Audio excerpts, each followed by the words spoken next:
Okay, so nothing. We start this fourth week. The theme of this fourth week is the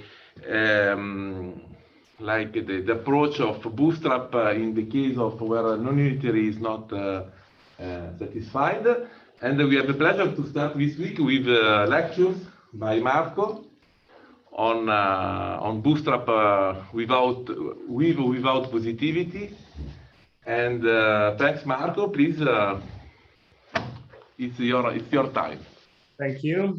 So thank you very much for the opportunity of speaking here. I was asked to review a bit what's around in terms of bootstrap technology for non-unitary or non-reflection positive theories or correlators.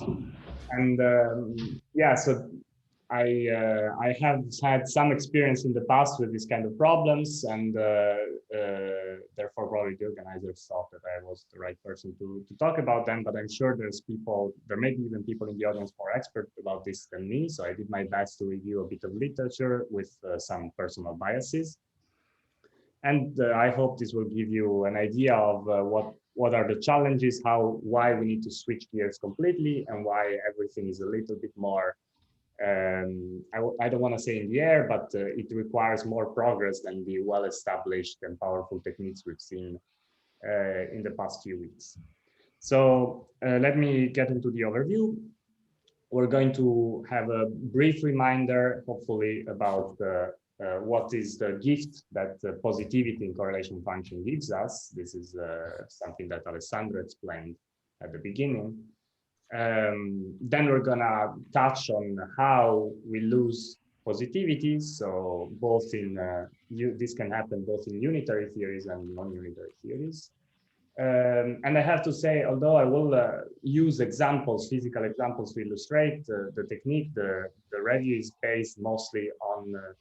I mean, the aim is to try to give you a feeling of what it entails to use this kind of technology to bootstrap these theories. So I won't go in detail into the physics of what I'm going to present. There's going to be time for that in the rest of the week, I think. The main part of the talk is going to be dedicated to Gliozzi's method and some of the variations of this method that have been introduced more recently. I will try to give an idea of what are the main strengths, so why it's been, how it has been successful in the past, and what are its weaknesses, in particular, what hopefully we still have to work on to improve. And this has to do explicitly with the estimates of the systematic error, which is quite challenging in this kind of setup.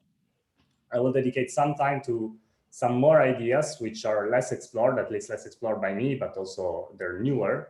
And in particular, two proposals which are related to Gliozzi's method, but different.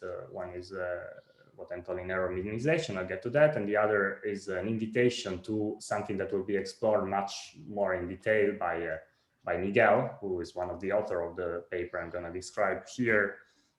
Should maybe highlight this flow method. So I will just say a few words about this as an introduction.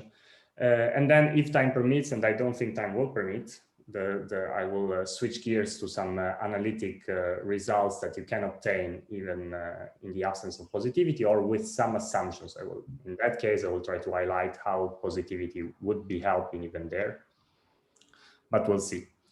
Okay, so let's get to the first section. So let me recall the usual kind of formulas we work with in this business. So we have some sum over some OP coefficients, which I'm calling P here, and some vectors, which are, say, conformal blocks and their derivatives. So this both the vectors and the target could be the identity block, for instance, are some vectors in some space, say R to the M. So we would like to explore the solutions to this kind of equations. I will say more precisely where this equation comes from once more later in the talk, but I guess everybody is now familiar with this. So why do we get bounds from this in the bootstrap? Let me remind you. Well, the bounds follow from on one hand from unitarity, so the fact that these guys are positive, and on the other hand from some more detailed properties of the blocks. Let me just give you two pictures. So there is some good situation, which is the one that we face in the bootstrap, in which these vectors, which now I switched to F, but they were V before. These vectors span a cone in which, okay, these vectors always span a convex cone, but the cone does not fill up the whole space.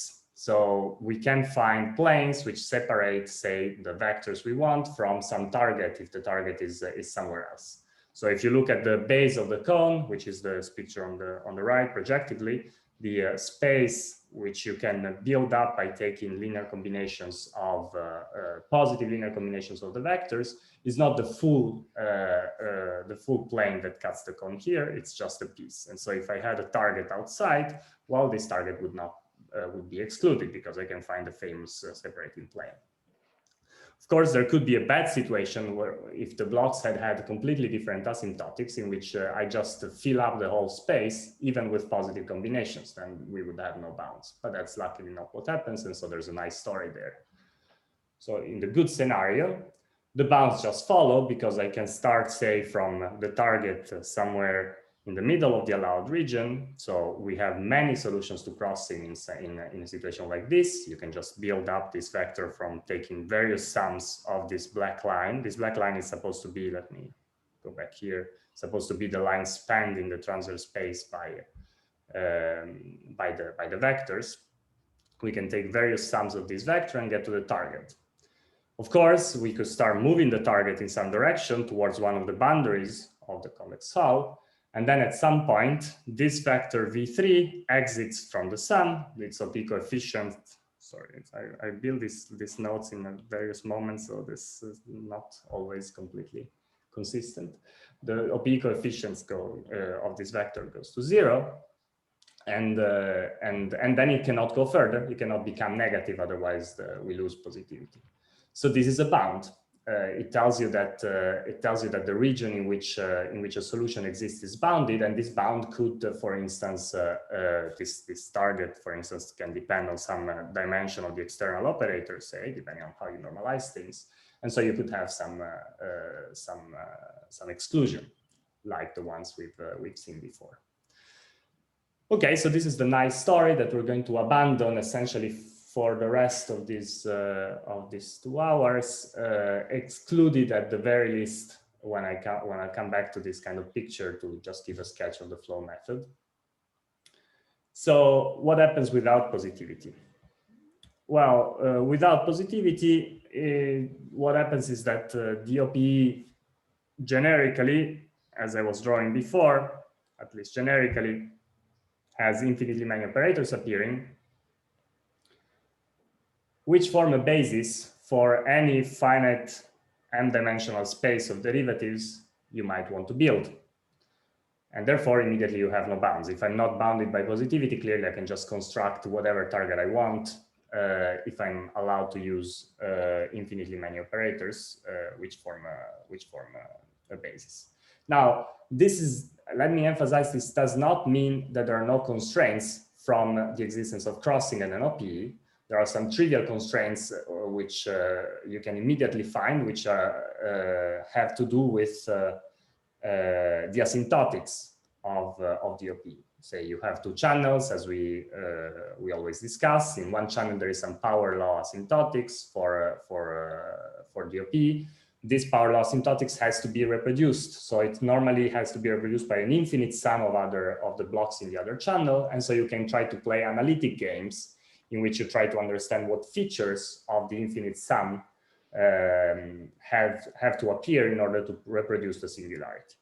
This is a kind of game that can be played. It can be played to some extent without positivity as well. But that's not the kind of game that is normally played in the numerical approaches. In the numerical approaches, we sit somewhere far away from the asymptotics of the OPs, in a region in which hopefully both channels converge decently well. And then the question is, could we have bounds in that region by looking at some finite dimensional space, which means essentially a Taylor expanding around the point up to some finite order? And the answer is immediately no, because we're going to have a basis all the time. So we're going to see how Gliozzi decided to go around this problem by considering more constraints, so restricting the space of operators that can appear, and then building up from that. But before that, let me maybe go a little bit more in detail into where positivity comes from. This is going to also be a reminder, and how is it lost in the case of interest for us. Are there any questions so far?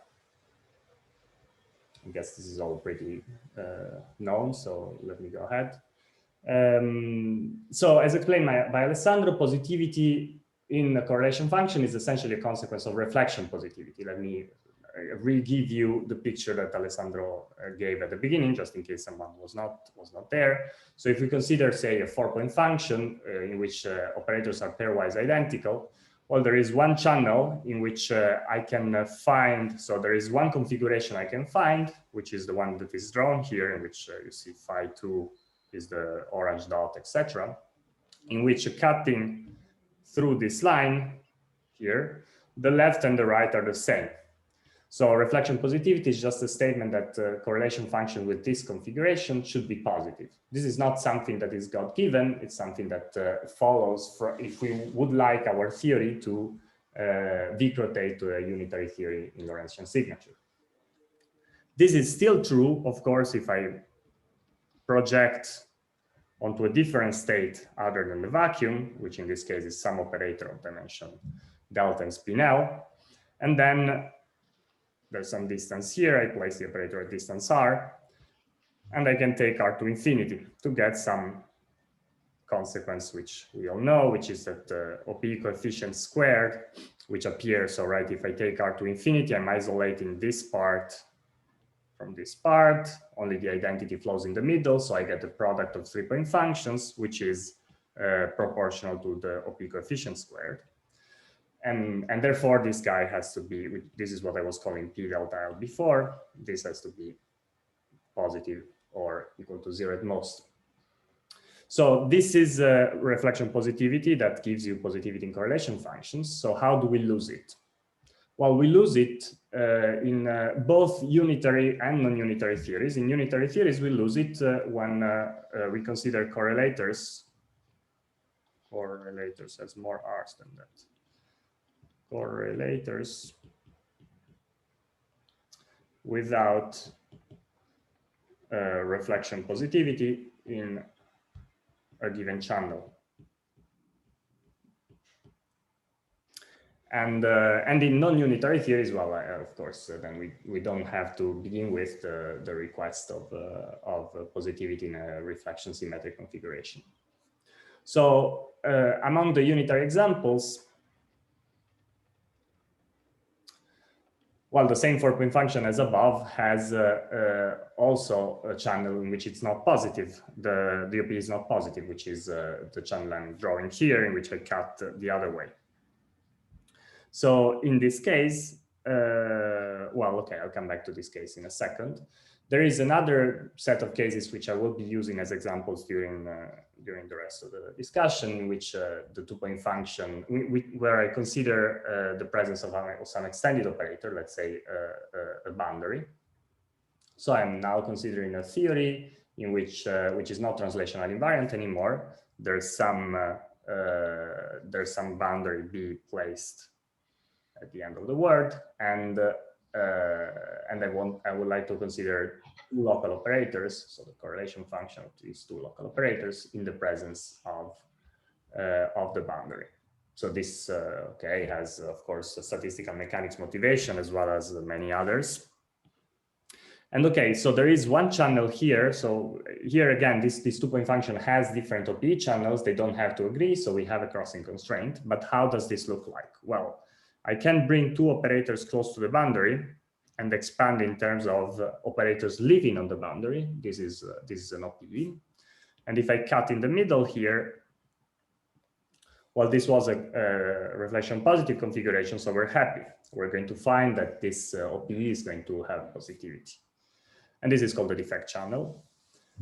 However, there's another channel here in which I bring these two operators close to each other. This is the usual OPE. So I will replace with operators in the middle. And here, to understand positivity, I need to cut the other way. I need to cut here. And here we're not happy, right? This is not positive. So okay, so this is a situation in which another situation in which, although the theory is unitary, you don't have reflection positivity if you want to study this kind of observables. Okay, and about the second kind, so the non-unitary examples. Well, in the previous talks in this conference, we've seen various of them coming up. I will mostly get examples from of correlators from the Li-Yang model, essentially because this is what's been done mostly in, well, I mean, these are examples that were in the literature in which Gliozzi's method has been used, and so I will mostly use them from here and get example from there. Okay, so there is one obvious, well, it's not obvious at all, but one big advance in the bootstrap technology that probably, I mean, David must have talked about, of course, but I wasn't able to attend that talk. But if the theory is unitary, the fact that there are correlators in which not all the channels are positive is not a problem. So the point is that there always exists a set of multiple correlators which restore reflection positivity. And how does this work? Well, for each channel where we have two states, S1 and S2, remember these two states could have been created by the two local operators on the side of this line. So I'm looking at the Hilbert space at a fixed, say, Euclidean time tau equals 0. So for each case in which the two operators, the two states are different, I can add to the mix also the norms.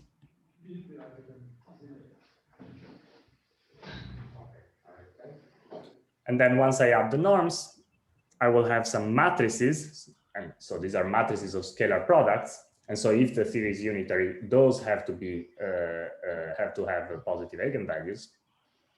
And therefore, I open the gate for use of semi-definite programming. So the general idea was explored, I mean, was first used in this paper about the easy model in 3D. And okay, let me just remind you that how does it work? Well, we would like to say bootstrap a mix of correlators which include this sigma, sigma, epsilon, epsilon correlator. And then what do we do? Well, we should not just have the sigma, sigma, epsilon, epsilon correlator, but also add the sigma, sigma, sigma and the epsilon, epsilon, epsilon. This is the norm of the states which were making up the non-positive channel. So here, this thing is just, apart from the fact that these Fs are combinations of blocks, so these are some appropriate combinations of blocks. Well, apart from this fact, this is the matrix of scalar products for those two states, and therefore has to have positive eigenvalues. And then okay, we add up some stuff. So the combination of blocks are taken so that what maybe adding some more stuff here, we get 0. So this is the usual bootstrap constraint so that we can find contradictions. And then we're going to apply linear functionals to this matrix. So apply functionals. And we're going to look for functions which act on the matrix of the Fs in a positive semi-definite way. If we find them, then we exclude the spectrum. Of course, notice that the fact that this matrix should have, the fact that the scalar product exists with positive eigenvalues is not telling you that all the functionals will act positively, of course, but it's telling you that there can exist functions that act positively. To drive this point home, just consider what would happen if you didn't have the green entries above. So if you were sticking to just the off-diagonal terms, which is what we started from, the non-positive correlator, then this matrix here, well, this matrix always has at least a negative eigenvalue. You can act with all the functionals you want. You will never find a contradiction, which is just a previous statement that there is no bounds without positivity. So the way out in the case of unitary theories is adding more correlators. So I would like to point out that this doesn't really solve all the problems, because the correlators that we're adding should also have on their own an understood crossing equation. So one situation in which we still have to resort to our method so far is when the added correlators which would restore reflection positivity don't have a crossing equation or don't have an understood crossing equation. And the main example I know of this fact is precisely when one of the states that we're using to build our correlators is given by, let me draw it like this, is given by some extended operator, some boundary, say, in dimension higher than 2 in particular. What we don't understand, well, we would like to add to the mix the correlator as, it's not necessary to put a 1 here, correlator, the norm of this state, but the norm of this state is composed of 2 boundary now. It's something like this. And there's no crossing equation we understand about this, this correlator. In particular, fusing the 2 boundaries gives us Casimir energies in an expansion which is not something we control analytically in higher than 2 dimensions. So there are situations in which this semi-definite programming idea, which is fantastic, still has not been made to work.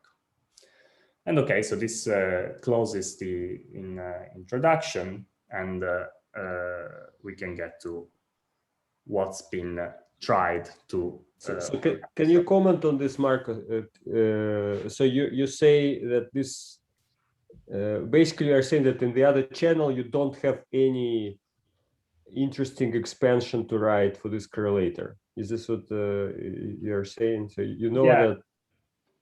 Yeah, so I mean, this is different in 2D, of course, and it's something that is actually work in progress. But in higher D, we expect this to have some expansion. So one way to think about this is that, okay, so let's imagine for a second this is not a boundary, but it's these are 2 defects and there's more space on the other side. So we bring them close. We expect to have an expansion in terms of other extended operators.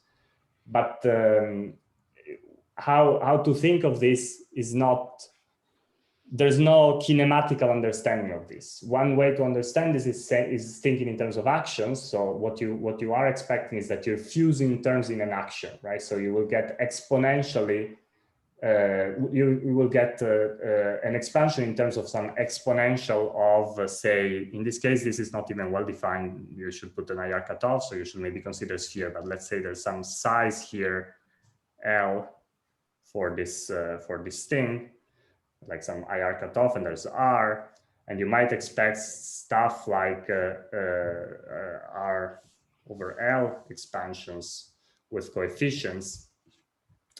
But this even the kind of defects that are going to appear in this expansion is not really understood. In particular, they will include not just conformal defects, but also massive defects.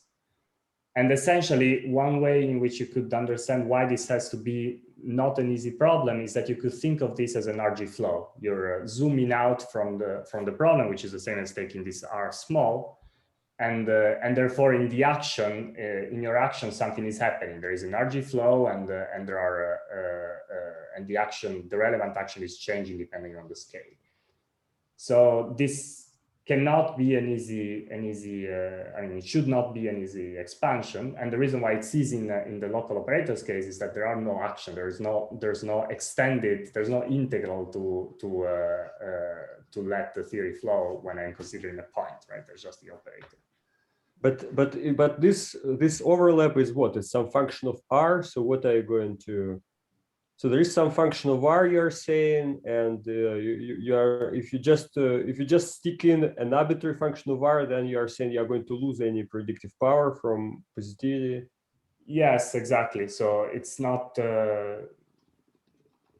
But if you postulate some function of R, you already have some predictive power.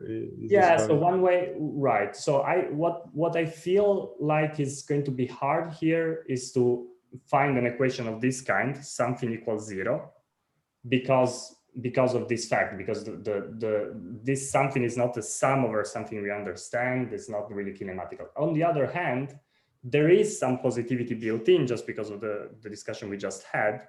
And so one thing you could try is to parameterize this function in some way, which should make sense. So it's not trivial. But if we parameterize exactly what you're saying, if we put a function of R, we parameterize it in some way, we tailor expand. For instance, there is a channel we understand in which these two guys get far away.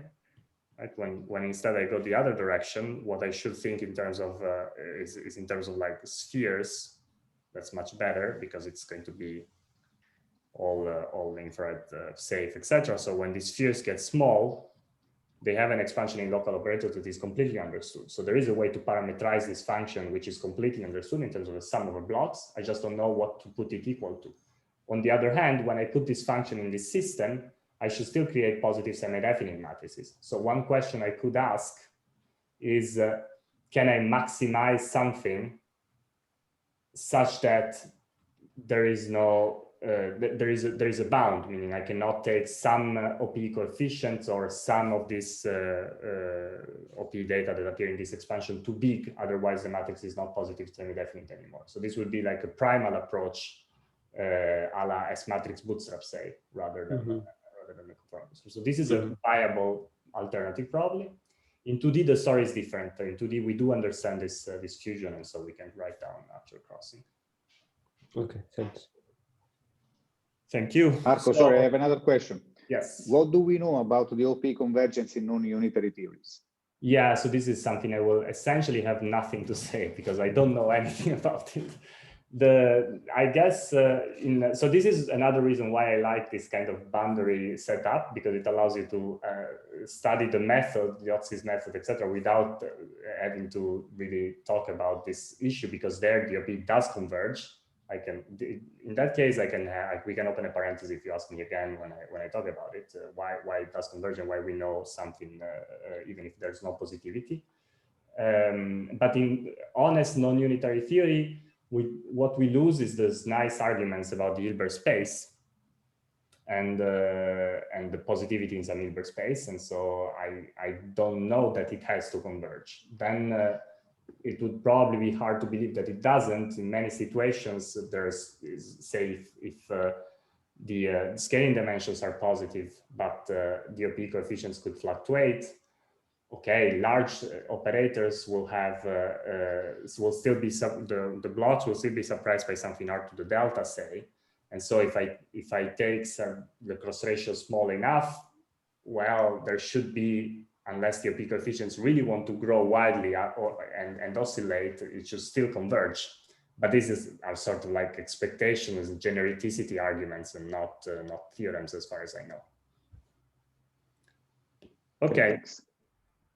So Gliozzi's method. So first, well, one thing I would like to say is that it's called, I mean, normally we call the bootstrap method like STPB. We call them in some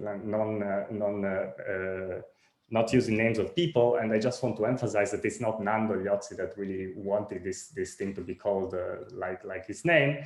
The point is that this has been known with different names. So the name was originally proposed, I think, was truncation method.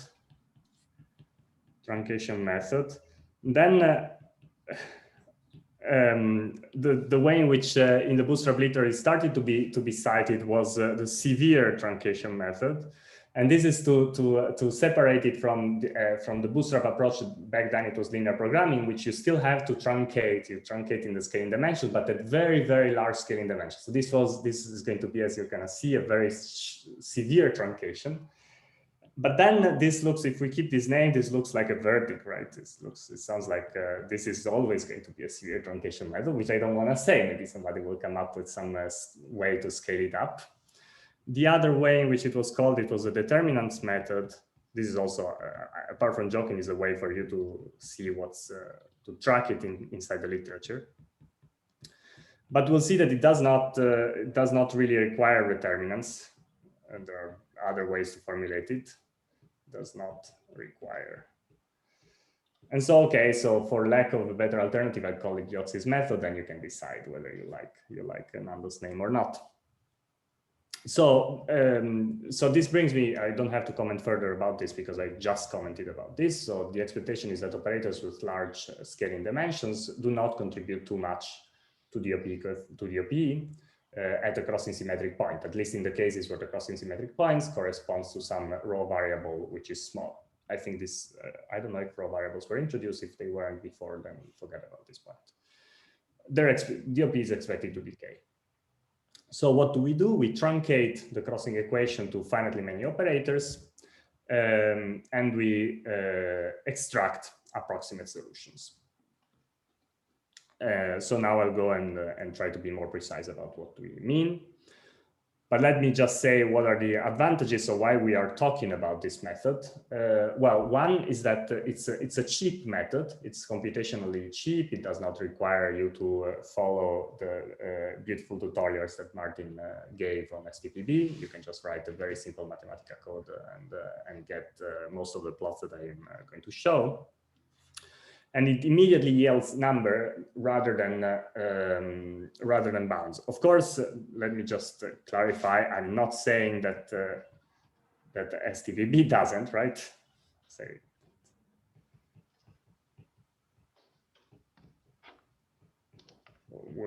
we've all witnessed how precise some critical exponents get in that setup, but that setup is rigorously giving you.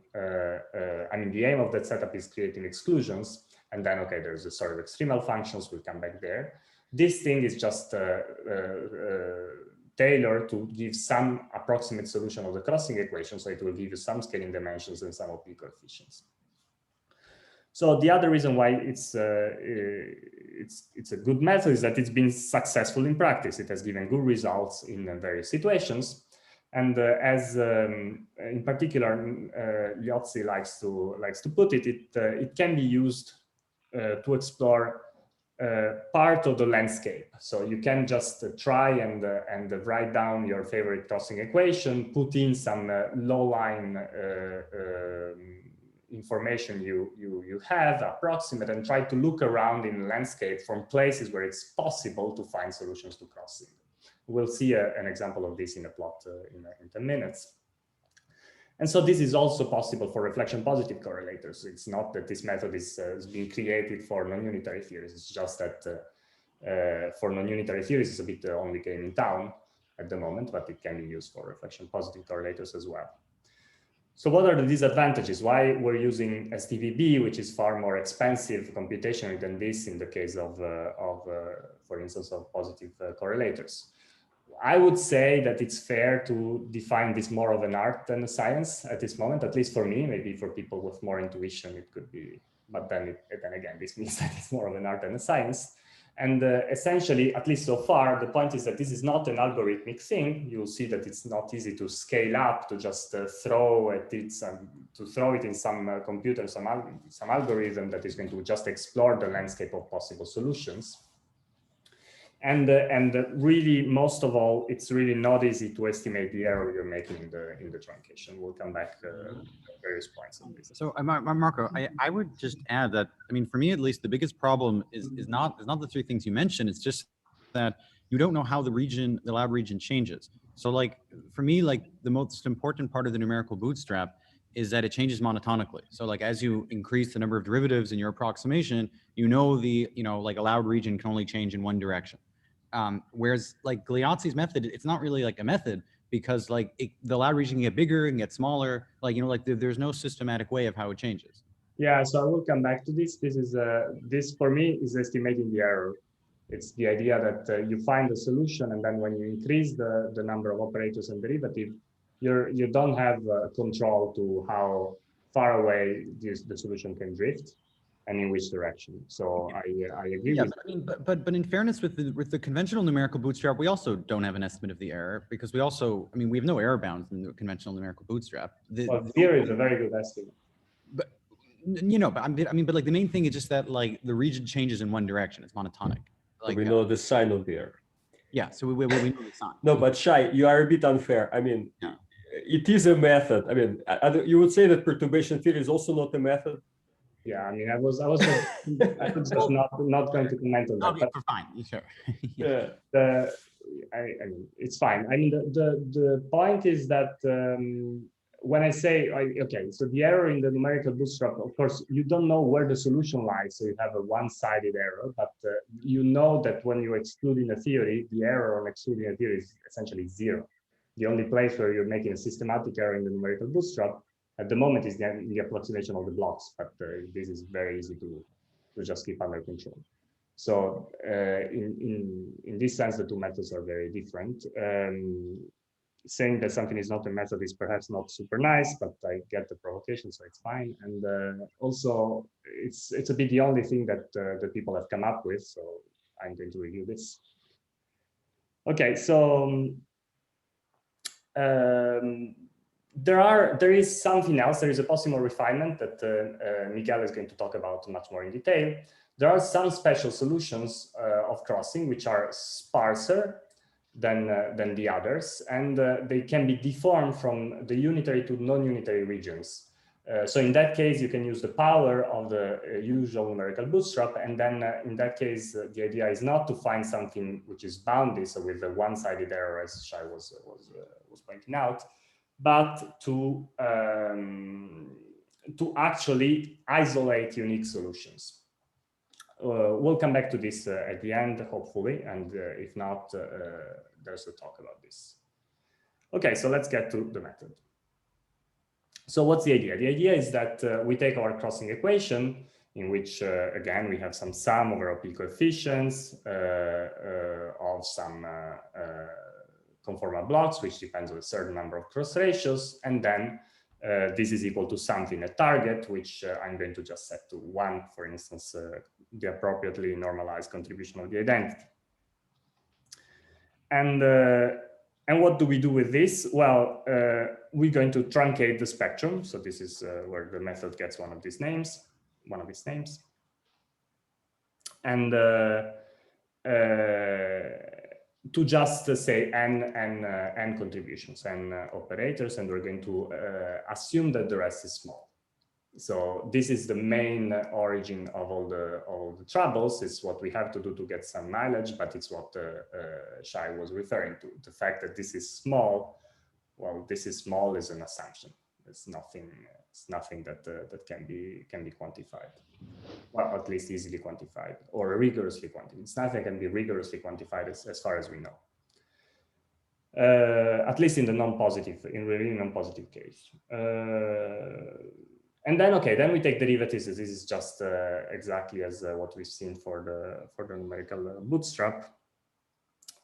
We take derivatives around some special point, and we build the vectors that I was telling you before. Now I'm going to just lump them up in a matrix in which I have some index for the derivatives I'm taking and some index for the operator I am referring to. So we use finitely many derivatives here. So let's say m derivatives, excluding the 0th derivative. And then we turn crossing into a matrix equation. So this is the normalization condition. This is the 0th derivative of the crossing equation. The sum is going to be 1. And then we have some matrix equation in which we have some m times n matrix. M was counting the derivatives, the number of rows here, and then counts the operators that we want to include. This depends on the scaling dimensions and the spin in general, which are our unknowns. And okay, so derivatives of 1 is 0, so we're going to have to find a kernel for this matrix. If this matrix has a kernel, then we solve the equation. Now, as we were discussing, if this n is taken very big, for any finite number of derivatives, this equation has infinitely many solutions, of course. And so what Gliozzi came up with is to constrain the system, so to consider a truncation in which, well, for every given truncation, we take a number of derivatives which is at least as big as the number of operators included. And now the system becomes over-constrained, of course. If I look for a matrix which has more rows than columns, that this is not going to have a kernel in general. So since we truncated the system to finitely many operators, we do not expect a solution. We do not expect crossing to be exactly satisfied. We actually know for sure that besides some very simple examples, for instance, in boundary CFTs, crossing requires infinitely many operators to be satisfied because of the asymptotics I was talking about. And so we expect an approximate solution. So the rest of the development is to extract information from these approximate zeros on the right-hand side. And to do this, there are two equivalent ways that have been used in the literature. The first is the one that Nando used at the beginning, which is the Determinants Method. So there is a very simple theorem, which is that if you have a matrix a matrix has a kernel, if and only if all minors with as many, as big as the matrix in one direction vanish. So in this case, it's an m times n matrix with more rows than columns. So the minor of order n have to vanish. So just for those of you that spent a lot of time without looking at linear algebra, a minor is just a determinant of the submatrix built by throwing away. So this I built by throw away m minus n rows. Okay, so okay, so there are the binomial m over n, the number of choices of rows to throw away is the number of minors that you get that have to be zero simultaneously in order to have a solution. The proof is very simple, so let's not go into too much of linear algebra. So each of these minor equated to 0 defines a locus in the space of scaling dimensions, which is generically codimension 1. You have one condition. And an approximate solution means that the zeros of the minors should intersect in a small region. If they were all coinciding, then you would just have a solution. If the solution is not exact, the idea is that this will intersect in some small region of delta space. And okay, this is a plot just to see how this looks like. This is a plot from the original paper, in which you see each of these lines is the zero of a minor in a certain system as a function of two scaling dimensions which are included. And they all intersect in a very small region here, which is quite close to the theory you want to study, which is free theory. In fact, okay, there is a twist in this plot, but it's not, I'll comment about this in a second. So what is this truncation? Just to give you an idea of what's going on. Well, the truncation is, let me describe the truncation by telling you the spin and the scaling dimension of the operators included. Here I'm going to put, the identity. This is a 4-point function in which I put the identity, the stress tensor, and then I input that it's a free theory by leaving the scaling dimension of phi squared undetermined and asking that the next one is phi squared plus 4. This is just a fusion rule of free theory. I'm just not telling you what are delta phi and delta phi squared, but I'm telling you there is a stress tensor, so it's not even a generalized free theory, it's really a free theory. And so you expect, and then you set the dimension, you expect to have the scaling dimension of the free field to be a half and of phi squared to be twice as much. So in fact, here the minors are so close that actually they intersect in an exact point. The overlap is exact here. This is one of the features that this method makes emerge, that sometimes there are relations among the blocks that could be worth studying in more detail. So yeah, there is a later paper in which it was realized that actually you can prove that this truncated system admits just an exact solution. So the spectrum of free theory just comes out completely exactly, even if you add more and more operators. And then what happens is that for each finite truncation, the OPE coefficients cannot be correct. So I don't want to spend really time on this. This is not really the focus, but there is a lot that can happen, and there is some, in some cases, there is some analytic understanding of in which region and why, how close this zeros can be. But in fact, there is some big lesson, I think, in this plot. So I don't know, maybe I'm going to discuss this later. So I remember I looked at this myself and I realized that what happens, I mean, the reason why it works so well is that somehow all this higher, I mean, there are two reasons why the Gliozzi method can work well. One reason is if, as you said, the things that you dropped are small. But that's actually not what happens here. The things that we drop here are not small, but somehow in this free theory context, they turn out to be miraculously proportional to the things that you keep, exactly proportional at the derivative order that this plot is made and so on. And so the whole error that you make, I mean, you actually make a big error in the crossing equation because you're dropping things that are not small, but you can correct for this error by just changing the OPE coefficients. Yes, so this was exactly what I was not going to get into because I think it's generic, but it does happen here. Yeah, so there is in fact, you could also think about this in terms of functional. There's just some functional that actually has zeros on all the free theory blocks and has as many derivatives as they're kept in this truncation. So this function is not positive, except in 4 dimension, but it's generically not positive, but it does give you the exact solution. And okay. Sorry. But we may probably come back to this later, like when we discuss possible ways to improve the Gliozzi method, because I think this lesson points to some it would more be general. Actually, I'm going to show you some plot from some work in progress in which we also saw again that there is some exact, I mean, at least numerically, there seems to be some exact zero. And okay, now we haven't yet understood it, but yeah. Okay. Excuse me, so there's incredible piece of luck as it seems. Is it specific for the 2D case or what happens in 3D? This is actually 3D and it's specific for free theory. So this is some exact relation it's 3D. of derivatives of the blocks that when we evaluate them at the free theory point. So when all the blocks that appear in the crossing equations are related by this simple kind of relations like 2 delta phi plus 10 with respect to the external block. And so it's some relations among derivatives of the blocks. It's an analytic fact about conformal blocks at some point. So this is why also I wanted to also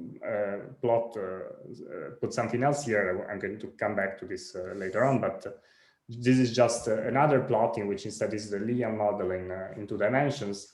Each point here, this is some different truncation. Okay, each point here is a zero of a minor in the plane of the external operator and some operator whose scaling dimension is not inputted as well. And in this case, you see that these are not coinciding in the same, all in the same point. So in that case, the magic doesn't happen. You have some spread of solution, but this spread is small, and it was used before as, and it was used in this paper, for instance, to get some estimate of the error. But I'll come back to this later on. Marco, can I ask a question? Yeah. So in the case about with the free theory, can you look at the input, these assumptions? Yeah, so here it looks like you've chosen 4 operators in the OPE and in total 2 free parameters if you want. some general rules for this relation between number of operators and number of free parameters you I'll introduce? come to some counting rules in a bit. So if you're patient, I mean, there are some rules of thumb, and there is some rule to understand when you expect these solutions to be unique. But I will come to it later. So if you're patient, I will just postpone. Yeah. Okay. Thanks. Thank you. Okay, so there is a variation of this method, which is probably a bit more stable, and this is why I want to mention it. Yes, I did. Okay, so which is another simple fact in linear algebra that this matrix has a kernel if and only if it has a vanishing singular value. So okay, this is a reminder of the singular value decomposition, but essentially the singular values are just the eigenvalues of the matrix F transpose times F. If one is 0, then the matrix has a kernel, and vice versa. So again, how do we define an approximate solution in this case? We define it as a point where the minimal singular value is close to 0. If it's exactly 0, we go back to this sort of special scenario which Slava was discussing. If it's close to 0, it's some approximate solution. And okay, this is a plot. You wrote vector, not value. Sorry? You wrote vector, not value. The minimum singular vector. Sorry, I didn't get value, right? Minimum singular value. You can write on this. Singular value. Thank you very much. There is not such a thing as minimum singular vector. Thank you. Okay, so this twist was proposed in the paper you see here, and here I'm plotting, I'm reproducing a plot from that paper, which is also a bit showing this landscape idea from this method. So here there's some this is 2D. There's some OP assumes. Sorry, let me show this. Okay, it fits. The truncation assumed is that phi and phi contains the identity and itself in the Virasoro sense. So they both contain all the Virasoro descendants, but there's it's not imposed the full Virasoro block. So you use global blocks with the right scaling dimensions. The reason why they did that is that they didn't want to input the value of the central charge that you would need to write down the Virasoro block. I mean, this is a bit beside the point, but you then look for. This is the log of the smallest singular value, and you see these dips, and then you're going to look at the landscape of theories you already know, trying to find if there are additional theories which have some truncation in some special 4-point function in 2D without being minimal models. And actually, the black and white circles are all minimal models, so there is essentially no dips that does not correspond to them. And you see that most of the actual solutions are found, some of them a little less well. Actually, some of them are completely missed, like this one. But it gives you an idea of where you would have to look to find a solution to crossing. Okay. In this case, since the Virasoro descendants all have fixed dimension in terms of the primary, the number of operators kept is huge with respect to the usual things that one does in higher dimensions. But okay. And as you see, the number of derivatives is one more the number of operators, so that you get a constraint system. Okay, so let's go ahead. Yeah, sorry, a small question. Yes. Yeah, why do you consider equations written with derivatives instead of, for example, just take crossing at different positions? So is it more efficient to take derivatives? Actually, yeah, I put this in the conclusions in the sense that this is what's been done, and in the case of the conformal bootstrap, I don't know if this has been talked about, but actually Marco Serone and collaborators did explore this other possibility of actually evaluating the conformal blocks at various points, and it was less efficient in general. Well, it was efficient, but not doesn't give any clear improvement, and so it was not really pursued further, I think. But in this case, I don't know of any published paper, I guess, I think at least, in which this was done. I don't have any reason to believe that this is going to improve because of, okay, so because of some hand-wavy arguments. I mean, if you take enough derivatives, then you're exploring a bigger space, but here we're not taking very many derivatives, so maybe it's worth more to explore that kind of scenario here. The other consideration is, of course, that you normally try to still keep the point in which you're expanding around as a point in which both channels converge well, maybe optimally. So if you move away from that point, one of the two channels would get worse and the other would get better. I think this is one of the reasons why I'm saying that this method, or why I'll say that this method is a bit underexplored. I think all of these things should be tried and explored a bit more. Yeah, so I personally like quite a bit this singular value version, because you look at one quantity instead of many quantities. Also, not all the minors of a matrix are independent algebraically. There are some relations among them. And then you're looking for a minimum rather than a zero. So it's a little more stable, although you're looking for a local minimum of a nonlinear function. We're not trying to just find the global minimum of a function, which would be simpler. Okay, so I would like to conclude this part before the break, maybe by digging a little bit more in detail in one example and just seeing what, I mean, one example in which the method works, in the sense that you get something that you know the answer, and you get results that are quite close to the answer.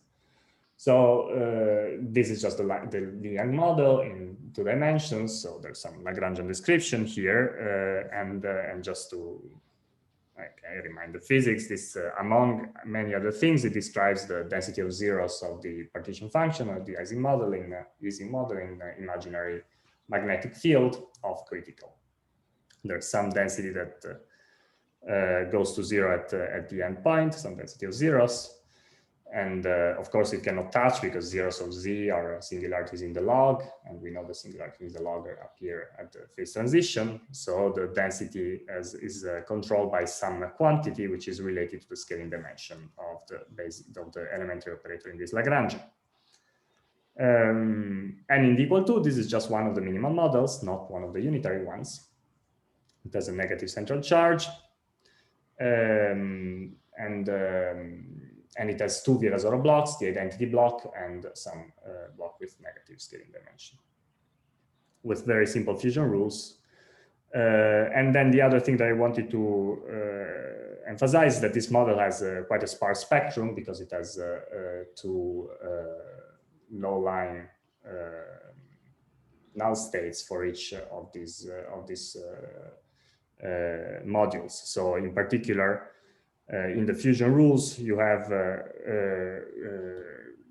quasi-primaries. This I didn't do, so let me erase. This was a note for self. It has quasi-primaries, 6 quasi-primaries up to dimension 6. So there's not many low-line operators. So we might hope that a method like Gliozzi's method could work well in this scenario. So okay, the fusion rule is written here, like it has been studied in the paper that I'm going to show in a second. So there's the identity, the operator phi, some of the descendants of phi, the ones that are not killed by the null vector conditions, and then some of the descendants of the identity, so the stress tensor and the other descendants. Okay, so in this paper, Gliozzi and Rago took a truncation with a number of operators which were either 4 or 6, and they worked with 7 derivatives. And okay, independently of the truncation, well, do I want to comment about this? Well, let me show the result first. So there are various, so the columns here describe various possible truncations that include more operators, either these 4 operators or 6 operators in some different combinations. Let me, sorry, one thing I should have said, sorry. In this case, the the truncation is specified by the number of operators for each spin you're going to put, right? So you're going to decide, because the blocks depend on the spin label, they're different, and so you're going to decide, I'm going to put n operators with spin 1 and m operators with spin 2, etc., etc. Spin 1 no, because they're identical operators, and so for instance at level 6 there's a few different choices of which operators, which spin you want to include, how many operators of each spin you want to include. And of course, one comment I want to make here is that you're using quite a bit of information about what you, about the model. So in this case, everything is known. So these are experiments, essentially. You pretend not knowing part of the information, you change a bit the part of information you don't know, and then you try to get back the missing information from the truncation. In cases in higher dimension where you don't know the exact solution, what you will do is to input some part of the spectrum from other methods if they're available, or use at least to determine the number of operators for each spin. It's very useful to have some weakly coupled description. So this method has a higher chance of working in cases in which there is some perturbative expansion in some regime, say epsilon expansion, and then you would like to consider 3 dimensions or something like that. So if there are, the more information you have, the better, and I will make this this point again in a slightly more technical way forward. But okay, coming to the spectrum, various columns here are various truncations, and the more operators you get, well, the more precise it gets. And okay, so here I'm not good with fractions, so I actually reported the actual number. So you see that you get quite close to the actual values for the scaling dimensions that you're not inputting. Essentially here they're inputting the identity module completely, and they're leaving part of the phi module unchecked, I mean unfixed as unknown. And you're getting back the OP coefficients as well with quite a high precision.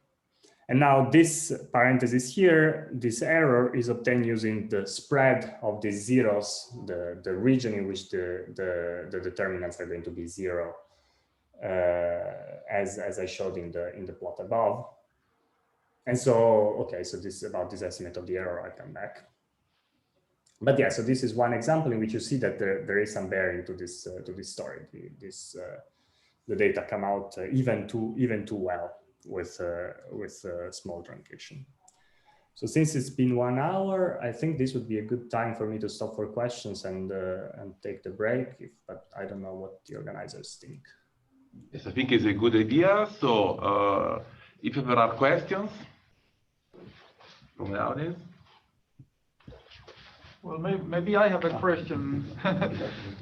So suppose now you want to push this to higher order, and you are not allowed to look into the structure of the 2D Yang Li model, but you just have to you have to provide one extra term, and you start seeing here that things are centered around -0.4 or something like that, and you don't want to radically go away from that solution that you have found.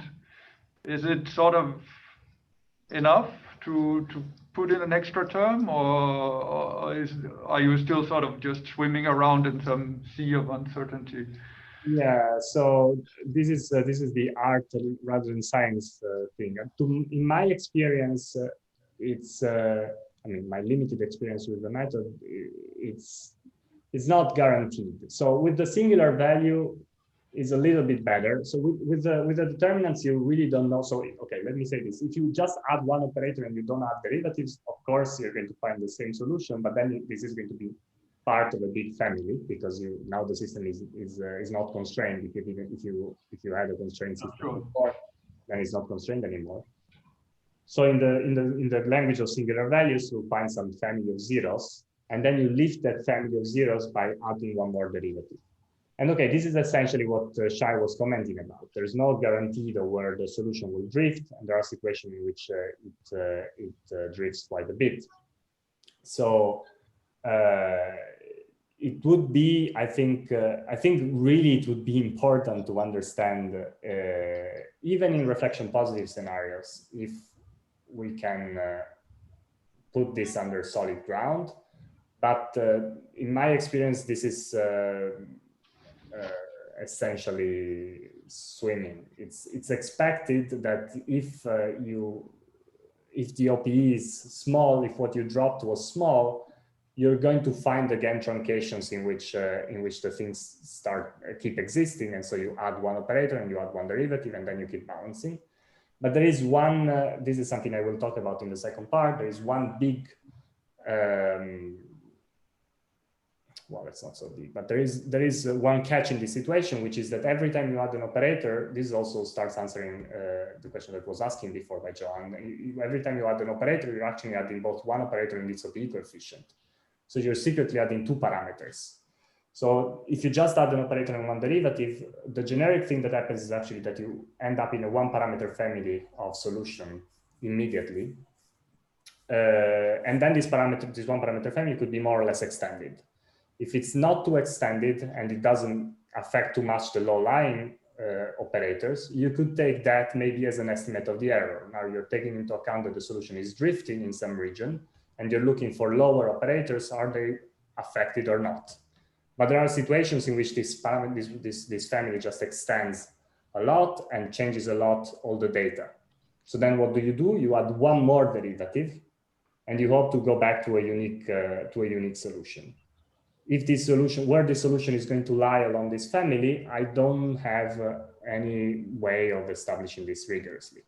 So it's a trial and error method, and yeah, I don't have a way out of this, or at least I don't even know if Nando by any chance is here and wants to comment more. He definitely has used this kind of techniques more, or someone else, but. This is the situation according to my experience. It works pretty well, but it depends. I also know. Marco, are you going to comment about the apparent systematic? There seems to be a systematic error because the error reported is way smaller than the actual one. Are you going to comment after the talk about the origin of the systematic? Why this number is small? This is what you mean? Like no, I mean that the apparent, well, Nando, I think is here, he can comment better, but I mean that there are numbers with 5 digits and the actual error is in the first and the error is in the fifth. So there is the error, this error is way too small, no? So there seems to be some other systematic which has not been taken into account, which is dominant. We are going to talk about it. I'm going to talk about this. Yes. Very good, thanks. Are you going to talk about I think nobody has tried in the literature to try to add, instead of adding a whole just a single operator, try to add a Regge trajectory and see what happens. Was it in your initial plan of, I forgot, maybe it was already on your table of contents? I mean, I was going to maybe talk a little bit about Regge trajectory for defects, but it's a completely different context now. Yeah. Because basically the basic assumption that thinks that the operators that you drop are small. This basic assumption is not satisfied in the method because the contribution, say, of the operator of spin 6 and compared to spin 4, if they belong to the same Regge trajectory, is not so hugely suppressed. Right. So it seems to me the only way to correct for this, like to really make sure that the things that you dropped are significantly more suppressed with respect to the things that you included, is you have to add the whole Regge trajectory. Otherwise,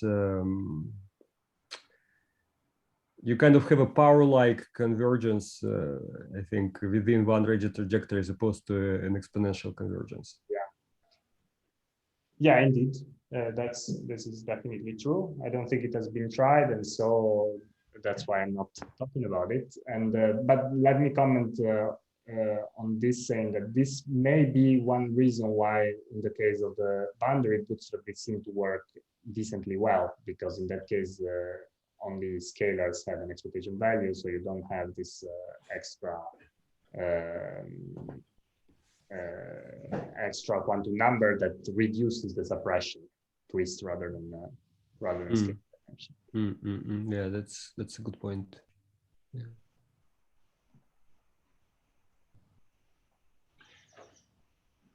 Marco, just Yes. we tried with Nina Javerzat, we tried to use this method to find this random fixed point. So we were in a situation in 2 dimensions. So we were in a situation where we have perturbative results from RG, and actually we used the Virasoro conformal block instead of a global one. So maybe like the truncation, you know, what you throw away is smaller. I mean, it should be smaller than using it. So we use this determinant method, also the singular value method. And so actually, I mean, like probably we use it in a more naive way. We were like just amateurs.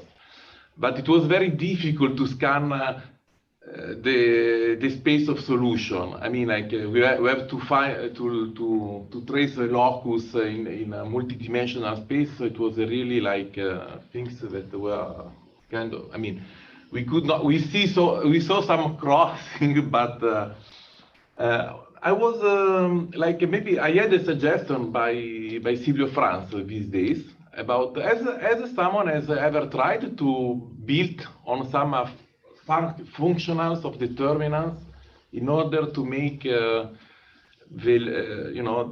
search for a locus of this function more efficient. Sorry, you mean like taking some like taking, yeah, Silvio was asking me taking the same like you take the square, the sum of the squares of a determinant, and you search to look into this space. I mean, something which is maybe more more smart instead of like looking tracing the locus and looking where they cross. But if you remember, I mean, like she spent 1 year on that, and she can tell you that it was like really painful. Yeah, so this is something it's one of the points I raised at the beginning, which is the scalability. We're looking at zeros in some multidimensional space, a nonlinear function. They're hard to follow. This is the reason why this truncation formula includes very few terms.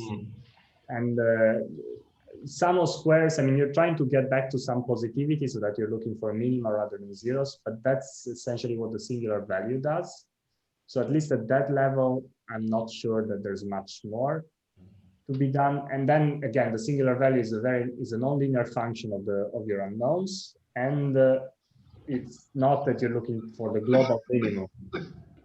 So if you were just going to try for the global minimum, there would maybe, I mean, I'm not a numerical expert, but I guess that problem would be very stable. It's a little more like linear programming. In that case, it's even linear, but still you're looking for a global minimum of a function. You can approximate it from below, find separated planes, and try to play different games. But here, the global minimum makes no sense. The global minimum is just when 2 of these vectors have the same scale and dimension. And so that's not the game you're playing. You really want to stay close to a region where you know or where you expect the solution to exist, and then try to start from there and minimize locally. And so it's inherent in the model that you need to start somewhere. Now, I don't know how powerful, how efficient we can be in finding like the general shape of this space in n dimension, like something like the plot I showed above. Here it was in 1 dimension, so you just find the general shape. You don't look for like the local minimum. You just plot everything. I remember we studied a lot this paper at the time. Yes. And but in n dimensions, this is going to get hard. So maybe some numerical experts know if this is a dream that can be achieved. But I guess, I mean, I don't think this is going in the direction of having 100 operators and then looking for the local minima there and exploring everything. At least not in our, I mean, the foreseeable future. But yeah. Okay. Okay. I don't think there's a magic wand, or at least in the literature I didn't find some magic wands. Okay, thanks. But maybe these days, maybe we can have a discussion about that, by the way. So there are other questions? Can I ask? So, Marco, so I was wondering, this exact solution for the really free theory, is it still as nice when you go to generalized free fields? Because then you have extra operators that decouple with Laplacians in the double Yeah, choice. I don't think so, or at least the specific functional that Nando found really applies to free theory with integer dimensions, etc. But I have to say, I mean, this was going to be a side comment for me, so it's not, I don't know really. So maybe if Nando would like to answer this question, did you explore other functionals or this function for generalized free theory or other situations? Is he still here? I don't know if he's here. At some point I saw him. Well, okay, I don't want to drag him here if he. Yeah, so I can go back to the paper and maybe tell you later. I think this statement is not true. I mean, if it was true, it would mean that in the usual bootstrap, you could find the GFF solution very accurately via a bound, which you could not. Positive, huh? Sorry, this function is not positive. It doesn't matter, it's equivalent. So any solution to the bootstrap is a solution to Gliozzi's method. Yeah. So if what you're saying would be true without making some, of course, if you make assumptions on the shape of the spectrum, then all bets are off. But in general, I mean, you're not going to find this magic that you're finding for free theory. And the proof is that the bootstrap bound, which converges to GFF, you know, it takes a long time to converge. Okay. So if I may, can we take like 10 minutes break for so we have a time to take a coffee here? Yeah, I'll be happy. Okay.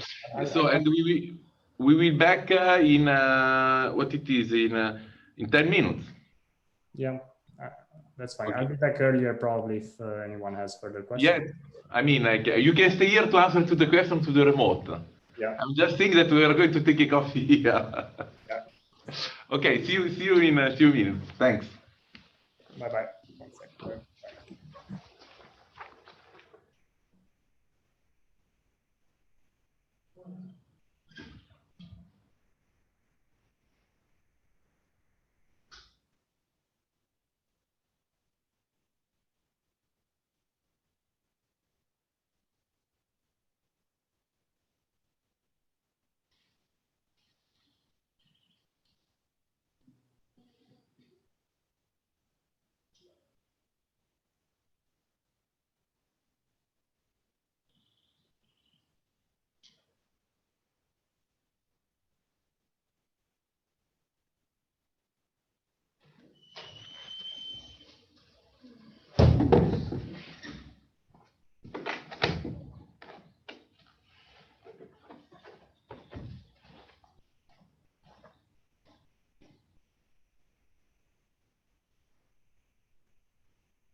Hi, Marco. Can I ask you a question? Hey, sure. Could you go to your last slide? Yes, the last slide here. Yes. So here you So here we have CH3 parameter, right? Which is the delta 5, delta 4, delta 6. Yes, let me try to show also here the truncation so that, is it going to work if I do this? Yeah. Okay. So why not we just plug in this CH parameter and sum up the 4-point function? So we plug in this answer to the expansion of 4-point function in terms of conform block, and we sum it up. And we just ask this 4-point function satisfy crossing or not. Right. So on the right-hand side, if it's there, we satisfy the equation. If it's not there, we don't satisfy the equation. So we have some error on the right-hand side, and we just directly try to find a good parameter satisfy the equation. Yeah, so I guess the question there is how many, you see, this is a bit in the same spirit of the spread of solutions, in the sense that it's telling you how far off you are from getting an exact zero, but it's not telling you how many other values could this operator get if you had added other operators to still get close to saturation of the crossing equation, I think. So it's still going to be vastly, I think this would still vastly underestimate the error, because the fact that you have 3 parameters fixed to that value without anything else satisfies the crossing equation up to some error, doesn't tell you that if one parameter was you shifted by 1 and you add some other operator, you also satisfy crossing, at least in the finite region. Now, it's true that if you scan really over, maybe you want to propose some integrated version, like there are some region in which this balancing cannot happen. If you go closer to one OPE channel, to one OPE limit and the other, then the operators start to get to contribute very differently. But then you also don't expect small truncation to really satisfy crossing. The error will just go up very much because the other channel needs to have more and more operators to have a chance of satisfying crossing. So I'm not sure. You see what I mean? So it's not clear in detail. If you just evaluated the crossing symmetric point, I think that would underestimate the error. And if you evaluate somewhere else, it would probably overestimate it because crossing is going to be very vastly not satisfied just because of usual arguments. Maybe there's some sweet spot. So the issue is it's hard to, but this is a generic issue for the truncation.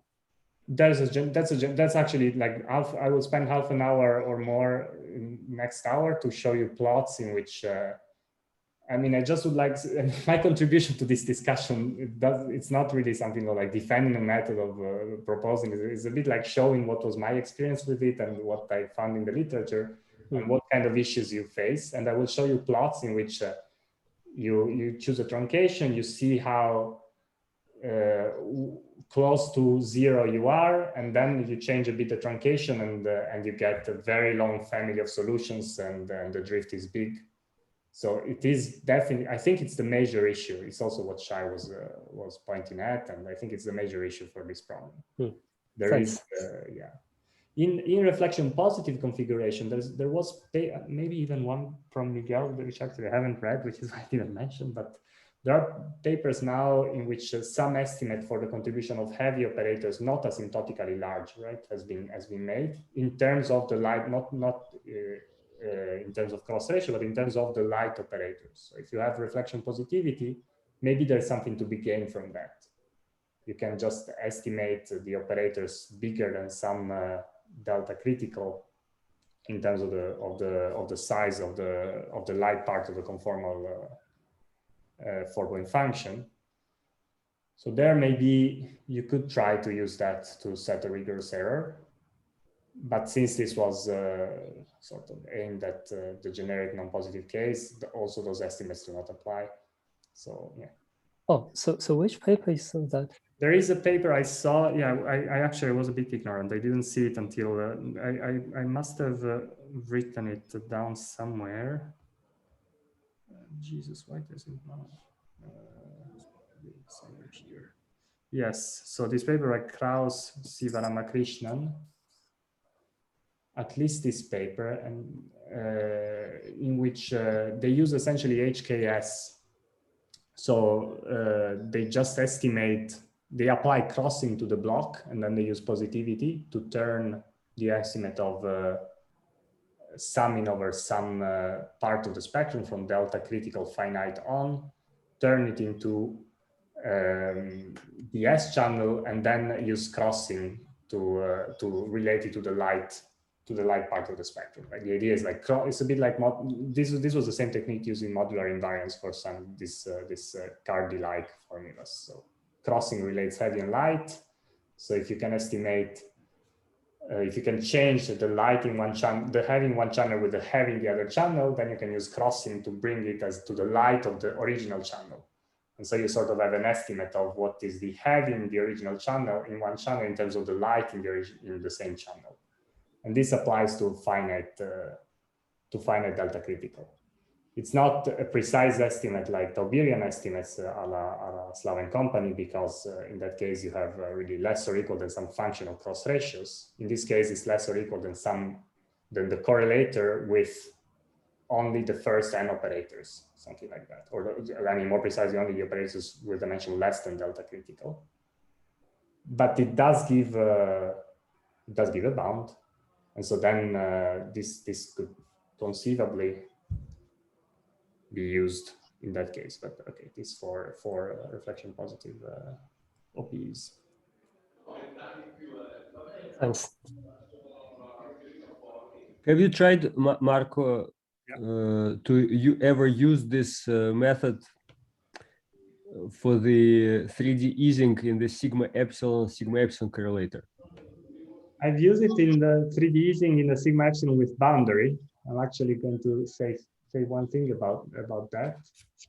I didn't use it in the sigma epsilon correlator. One thing I can tell you about the sigma epsilon correlator is that I think years ago when I was I'm still a PhD student, but I remember doing something more naive, which was it's so similar to what Neil was saying. In the 2D easing model, just to assume that there was only sigma in the sigma epsilon B, and then ask how much the block of sigma fails to be crossing symmetric on its own, and trying to find a place in delta sigma in which it fails the least, and you get something very close to the correct value. It's like no, but in 3D it just doesn't work. I was very surprised that it because I tried to do this and it just like it gives total garbage, and I just was so surprised that it happens like this. But then it turns out that the resolution of the paradox, I mean, it was a real paradox, because I thought, okay, sigma, we have sigma, and then the next operator is sigma prime. I mean, so sigma should really be very good, but you get garbage. And then it turns out that the reason why I get garbage is that the spin 1, there is a spin 1 Z2 operator, which actually contributes quite a lot to this OPE. Oh, that's even strange, because I thought the spin 1 gap was quite big. It's quite big in 2D and in 4D, right? Yeah, but Z2 odd, not Z2 even. Ah, sorry. Yeah, this is Z2 odd, of course. And that's this operator. I mean, even though it has a large dimension, I forgot what it is, but okay, it has dimension around 3 or there. So it's probably in David Simmons-Duffin. It was before David Simmons-Duffin determined the spectrum. But anyway, once you put, okay, you say, okay, let me try to put something. You put this spin 1, and then things like start working nicely. Mm-hmm. So it just shows how dangerous it is to make assumptions about. I see. Yeah, the spectrum. But then, of course, it works nicely, but you don't get any prediction. No, but power. You see, yeah, but it could still be right. Okay, imagine you find the Barth spectrum from the conformal bootstrap the usual bootstrap, and then you have some estimate for this spin 1, etc. And then you would like to study, for instance, the twist effect in the 3D Ising or things like that. Then, okay, you know more about the bulk spectrum. You cannot use directly the conformal bootstrap to find, for instance, the bulk to defective coefficients. But then you can try to use Gliozzi's method and have an idea of how many blocks, at least in the bulk, you need to input. Yeah, I agree. This is sort of the ballpark in which I think this method should be thought of. It's, I mean, unless something new happens, right? I mean, it's not. It's definitely. I mean, there are definitely situations in which it gives extremely good results, and it would be nice to understand why and see if we can expand them. But the state of things, I think, is that it's a good way to get an idea and to try to get predictions in situations in which you cannot. You can use STPP, but and you have enough information on the spectrum. Yeah, I don't. It's not hard for me to imagine that if you just start trying something you know nothing about, you're not gonna go very far. We have been recorded. Oh, we're being recorded. Yeah. Okay. Okay. Yeah, having some. Good thing I didn't say anything compromising. on the Biden administration, I don't know, on Draghi, the government, or on the vaccines. I think now, yeah, the worst I could say is on the vaccines. I mean, if I was just starting, these vaccines, I just had the vaccine, and I'm sure I have a chip of a Microsoft chip in the arm now, and made me do weird things.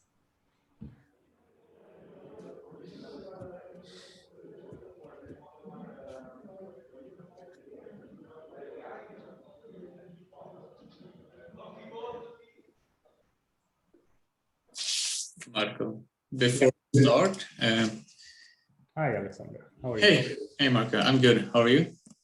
I'm pretty good, thanks. I got my first dose actually. What do you say? You got the first dose of vaccine. So. Oh, nice. That's very nice. My girlfriend got the vaccine. Okay, so you're starting now. Okay. you can ask the question. Okay, cool. Yeah, I was just going to ask about the time. We were like having a coffee, and I think okay. There was still a question. Can we start with the question since Alexander had a question? Maybe I can. No, but my question is kind of off topic, so we can take it afterwards. It was about this parallel boundary stuff in two. Okay, so then maybe it's two off topics. Let's take it some other time. We can discuss it later. Yeah, sure. Yeah. Okay, we can. I mean, we can. Let's say formally start the second part of your lecture. But if you are in the middle of answering a question, please. I mean, like, let's not be formal. I think it's fine. I think the question is it's well at the end. Okay, so go. Keep on going. Okay, very good. Okay, okay, welcome back. Now I'd like to spend the next part of the talk essentially giving you snapshots of what could happen when you use this method, and in particular focusing on the issue of the truncation error.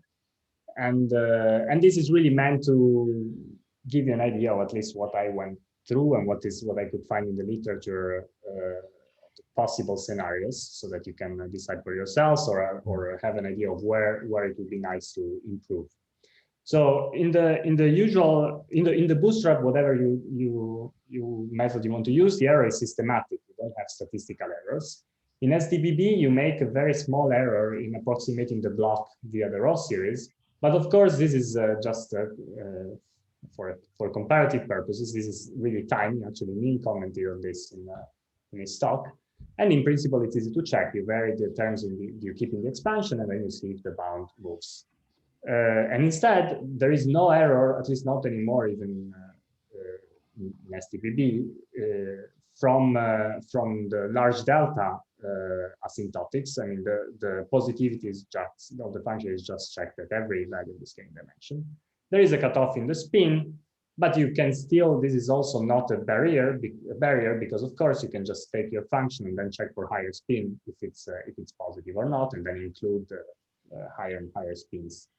when you like. And all of these cutoffs, like the spin cutoff or the delta cutoff in the old linear programming, were very, very large, like in regions in which we would trust asymptotic estimates of OP convergence. So the systematic error is really not an issue in STPB as far as I understand. Instead, in the truncation method, this is a real challenge. Sorry, may I make a comment? I mean, also there it's a bit unfair because while it's true that the error is systematic if you want to determine just, I don't know, the size of the feasible region, if you actually want to access the spectrum, which is what you are doing in Gliozzi's methods, then also, you know, it's very hard to estimate the error that you're making. Yeah, from the extremal function. Yeah, this is a very good point. Thank you, Miguel. So extremal function. Let me put here some red dot. Different story. So yeah, so this depends a bit on what you want to find different story for extremal function.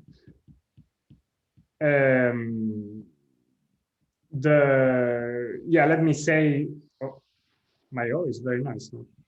Let me say just okay. So there are some predictions from SDPB, the bounds, etc., which are essentially not affected by any error. Instead, if you want to find the whole spectrum, as Miguel pointed out, the story is a little harder. And with the Gliozzi's method, all what you're doing is to find the exact spectrum, and so the story is harder. Yeah, this is a very nice thing. Thank you. So it's a real challenge there, and where the error comes, as we discussed, from the finite truncation, and as was pointed out also from the audience, it's hard to increase the number of operators that you're including. We're looking for zeros or local minima in nonlinear functions in n dimensions, and you would like to make n large, so this problem is hard. And then balancing the number of derivatives with the number of operators you include is somewhat empirical. On the good side, yeah, so if, also I already commented about that, at least we expect the OP to converge fast, so we expect to have some hope at least that the error is going to be small. So what is, in practice, what has been done to give some errors to these results in a non-rigorous way? There are essentially three methods. So one is, well, okay, let me just go to the three methods. There's a spread of solution, which is the error that I was quoting from the table that I showed above and Marco asked me about. Marco Serone, I should always say probably last names according to the etiquette. And then another idea is to add an operator and see what happens, and I'll show you what happens. And then at least like the third is not really a method to estimate the error, but it's a method to sort of make peace with yourself and try to understand if the data you found is affected by a large systematic error or not, which is to compare data that come from different crossing equations and hope that they're not, that the systematic error is not really correlated. So let me start from the spread of solution. So, okay, so we have our minors and we're looking for zeros that don't intersect in general at the same point. So I'm showing you again this plot that I showed before from Gliozzi and Rago. And okay, solutions. So okay, so this was the estimate of the error. That comes from the spread of solutions, right? This some error bars here. They move like this, so they intersect in some small region, and this region is not a point. So we have an estimate of the error. This estimates how much you're, in some indirect way, how much you're failing from satisfy crossing with this finite number of operators. And okay, the problem with this, which is Marco Serone's point, is that in some situations at least, or maybe in many situations, or in any case, the error seems to be underestimated from this estimate. And the reason is that when you add the operators, the solutions can drift. It's not just that they will, there's no guarantee that they will, this spread of solution will just be reduced towards the exact solution, even when we are in the scenario in which, okay, there is some exact solution we're moving towards, but there's no guarantee that the spread will just become smaller. The spread may become smaller, or the minimum singular value may become deeper, closer to zero, but it could also drift. which is the statement that adding more operators, you're not just guaranteed that you could satisfy crossing better by moving a bit the low line operators instead of just adding some new operators and fixing the low line ones. So this stability of the solution when adding more operators is not addressed by the spread of solutions. Okay, so the other way of going about this is adding one operator. So then let's try to just do this, just add one operator and see where we flow. So let me reiterate the main message, that this analysis of the stability of the solution is generally missing in the bootstrap, in the sort of this. If I truncate a crossing equation, it would be very nice to have some more information on what happens when I add one operator. But I don't think this is understood. So of course there is a trivial factor already hinted at, which is if I add one operator and I don't I don't enlarge the space, the singular value cannot increase. I just set to 0 the OP coefficients, I get back the previous solution. So there is no, okay, but there is nothing to be gained by this. I will just get some family of solutions. So the real question is what happens when I also add derivatives? And okay, one attempt you may make is to say add one operator and add one derivative. And then ask, can I still find a close by solution? And if I can, then okay, maybe you can try to estimate the error by taking the dispersion around this close by solution. Like some new solution, some old solution, how much are they far apart? If this is sort of a convergent process, you keep doing this, at some point you stay within some bounds. However, this is a bit naive, because sometimes the new system will admit families of solutions now, extended solutions, rather than just isolated and displaced ones. And to understand why we expect that, there is some simple counting argument, which actually was pointed out later, although it's simple, by Miguel and Shirek-Scholk, which is, okay, let's just count the dimension of the space of solutions. Suppose we find a solution, as I will emphasize later. Let's suppose we find an exact solution, and then let's see if we can deform it. Can we move around in a family or not? And okay, so each operator except the identity gives you two parameters. I mean, in general, it could be more, but let's discuss the case in which I just have scaling dimension and the OP coefficient. So it generically gives you two parameters, the scaling dimension and the OP coefficient. And so the dimension of this space is just the 2n parameters minus m. Then let's say we take the usual approach, which is to have the system the system a bit more than barely constrained. This is the usual, this formula, this also answers another way what John was asking before. Taking this m, so by the way, sorry, this m is not really the number of derivatives here, is number of derivatives plus 1. I'm keeping for clarity of the argument here, I'm keeping the 0th derivative also in the count. So these are vectors in our m, and normally what you do is to take one more derivative than operators. So m ends up being n plus 2. And let's also say that we are fixing, this is usually what happens, that some parameters, as you saw, for instance, in the Li-Yang model, are fixed. You assume them as input. For instance, you know them from somewhere else. In the case of the boundary CFT, you may know them from a bootstrap of the 4-point function. There's some bulk channel OP, which is fixed in the same way. So you assume that some parameters you want to input and you want to get information about the new ones. So then you get a dimension of the space of solutions, if you replace, which is n minus 2 minus f. So if this guy is greater than 0, you would expect that you get some space which is more than 0 dimensional of solutions. You can deform. Now there's a caveat to this, at least as far as I understand, that this is strictly speaking true if a solution exists, if an exact solution exists. If just there's a minimum of the singular value, I think this argument doesn't really guarantee that if you add an operator and the derivative, you should delocalize. And the argument does not tell you how big, what's the volume of this space. The solution, since these are nonlinear equations, maybe some square goes to 0, so there's still some fixed region in which the solution is extended. So I would like to just show you a couple of examples in which the various scenarios happen. So this is the first example. This is from a study of the 3D model with a boundary. And okay, so this is the plot I want to show you, and I want to explain you in the next 5 minutes.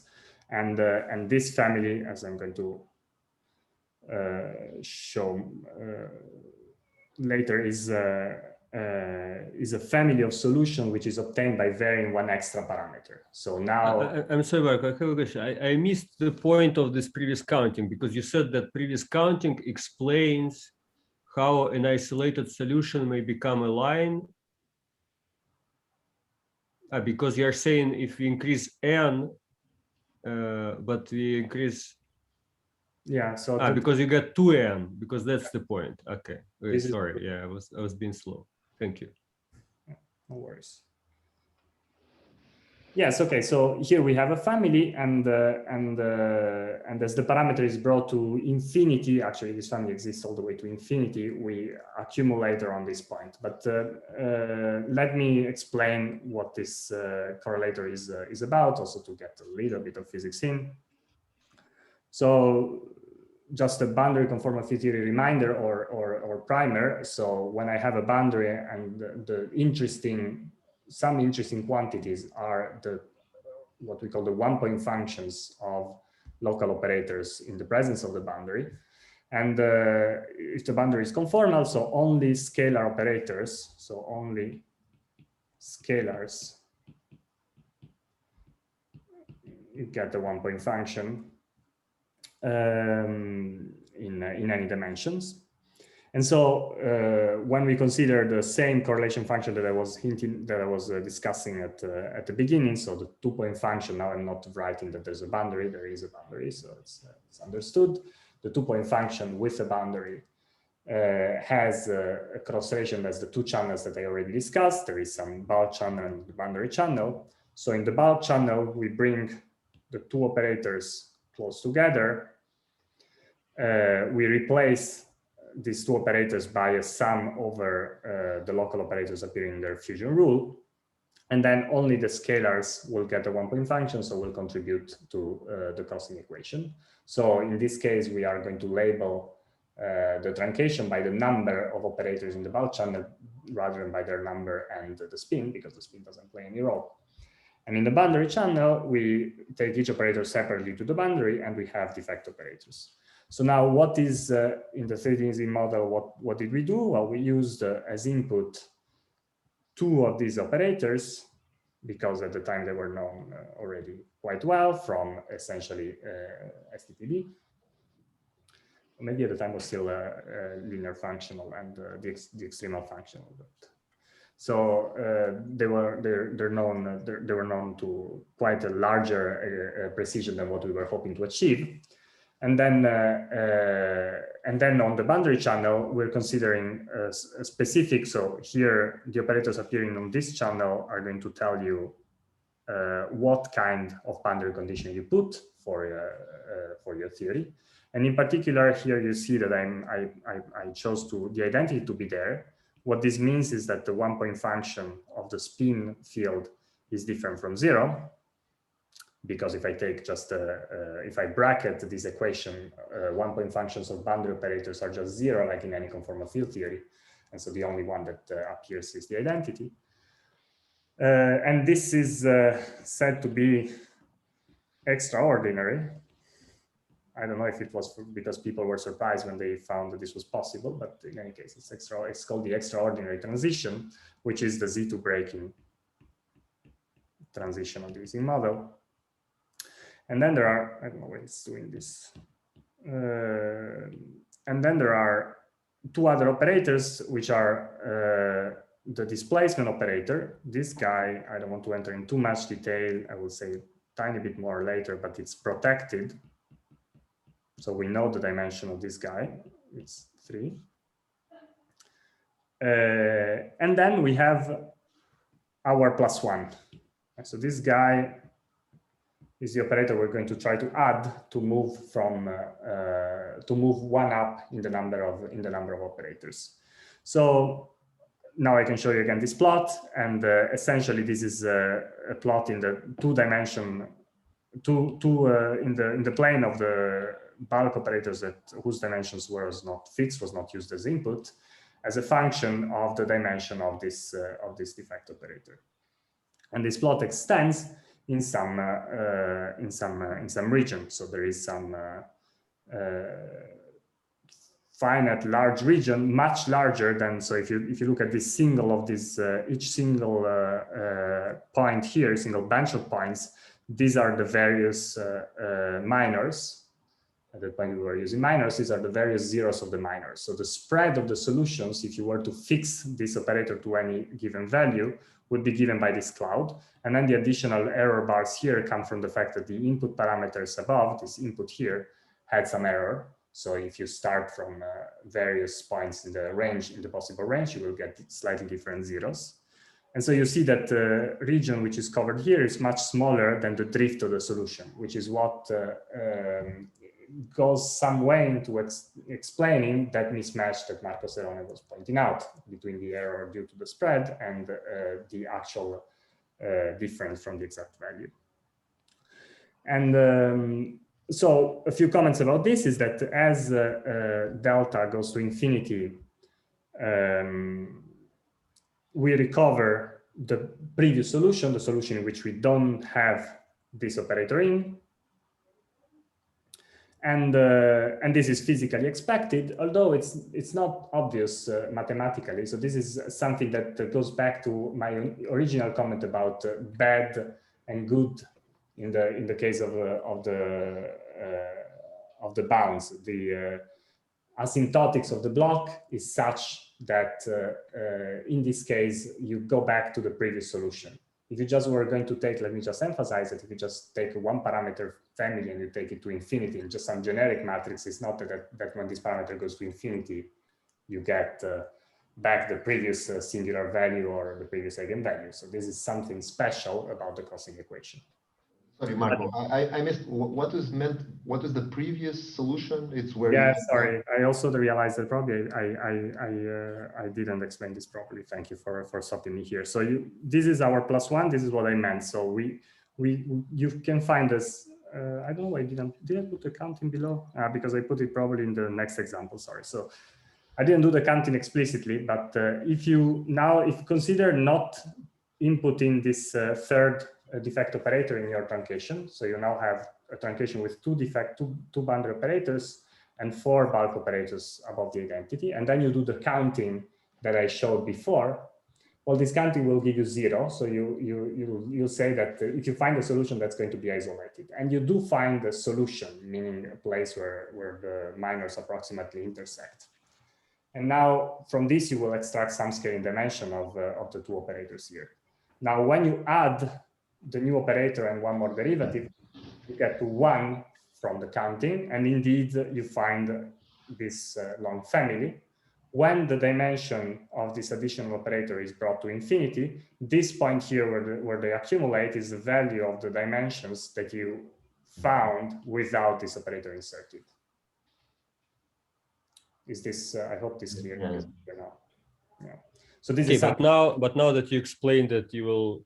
If you add 1 derivative, you'll get a line, then maybe you should just add 2 derivatives and then this problem goes away. You won't get a line anymore. So yes, exactly. So if you want, you can always add more derivatives and get rid of not more, but exactly 2.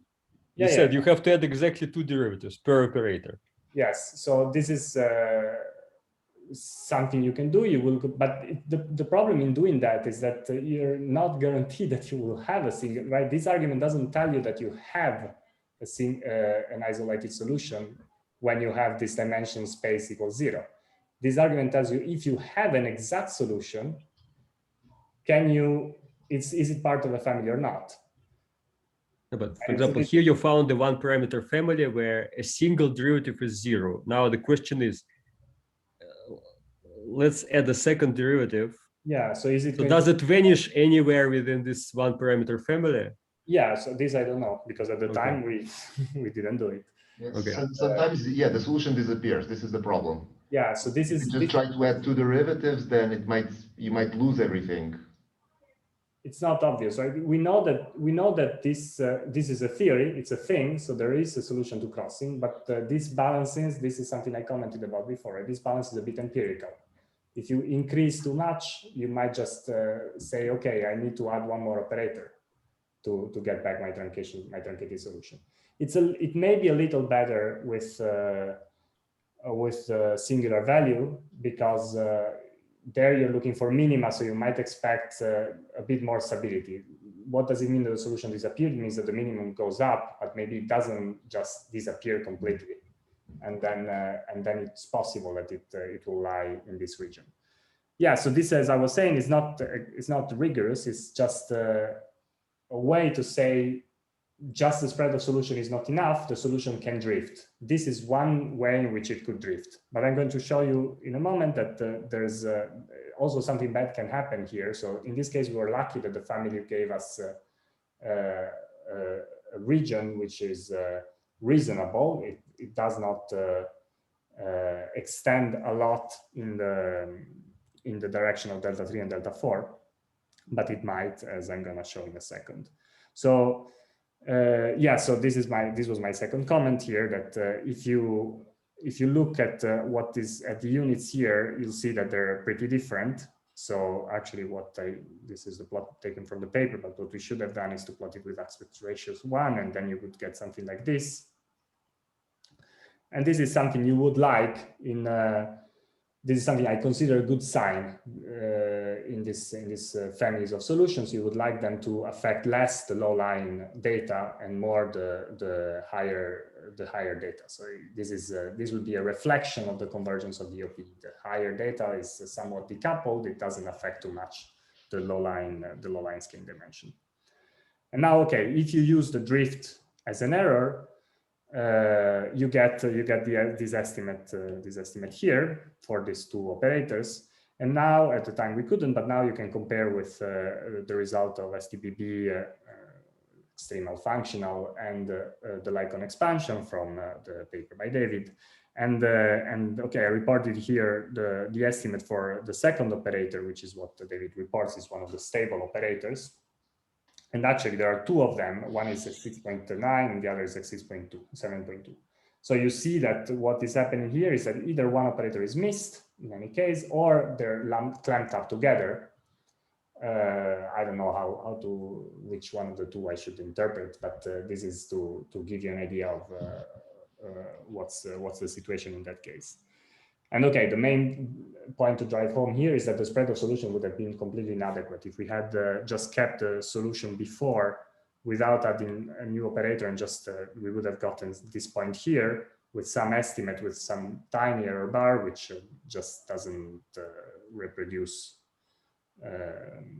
the situation here with this additional operator that is somewhere far away.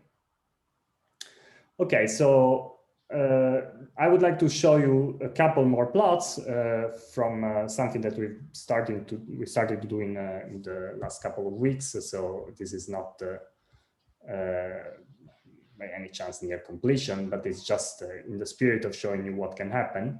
So this is some work in progress with Ilya, Mats, and Jay Payadayazi, who's a student that helped me generate the nice plot that you'll see next. And so in this case, we're looking at the O2 boundary conformal field theory, still in the same Z2 breaking transition.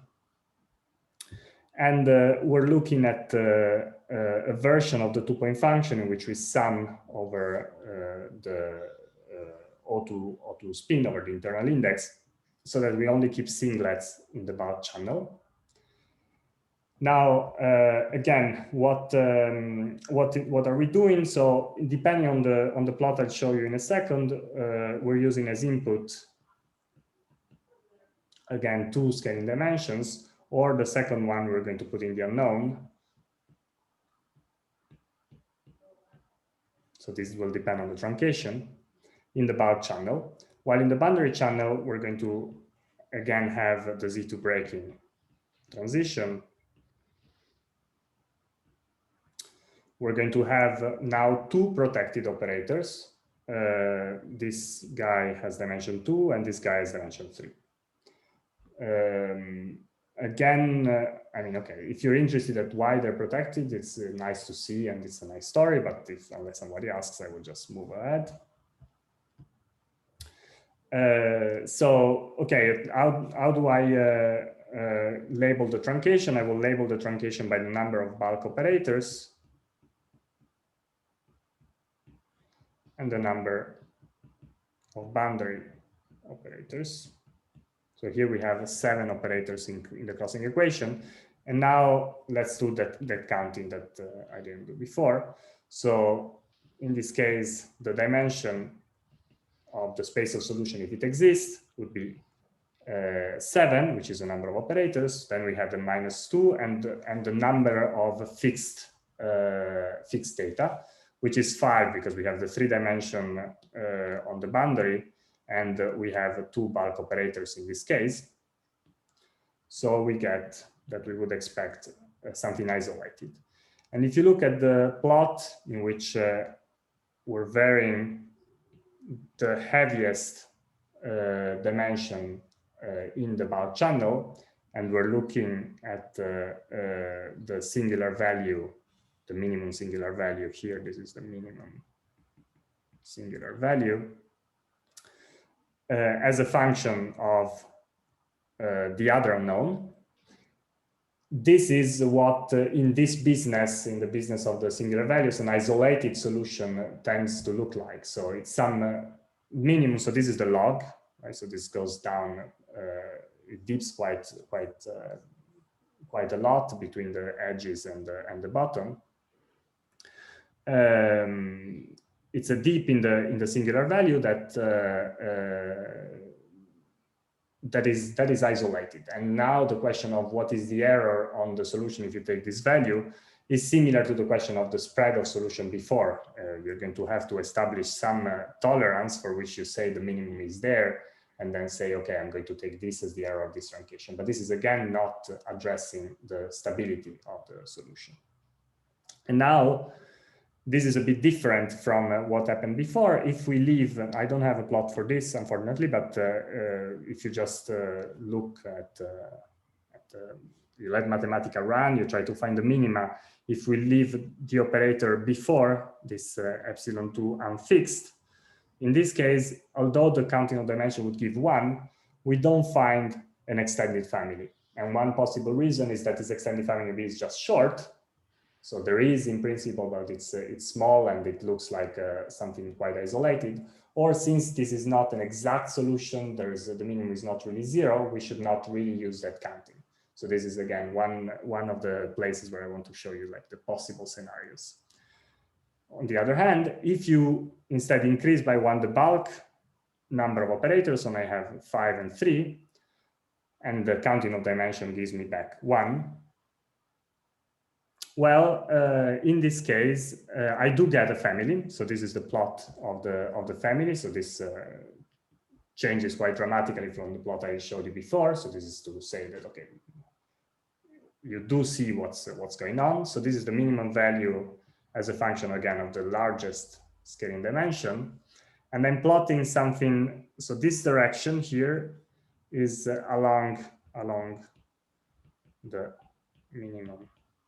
So what I mean by that is that we're looking at the direction in you see the unknowns here are the ones above.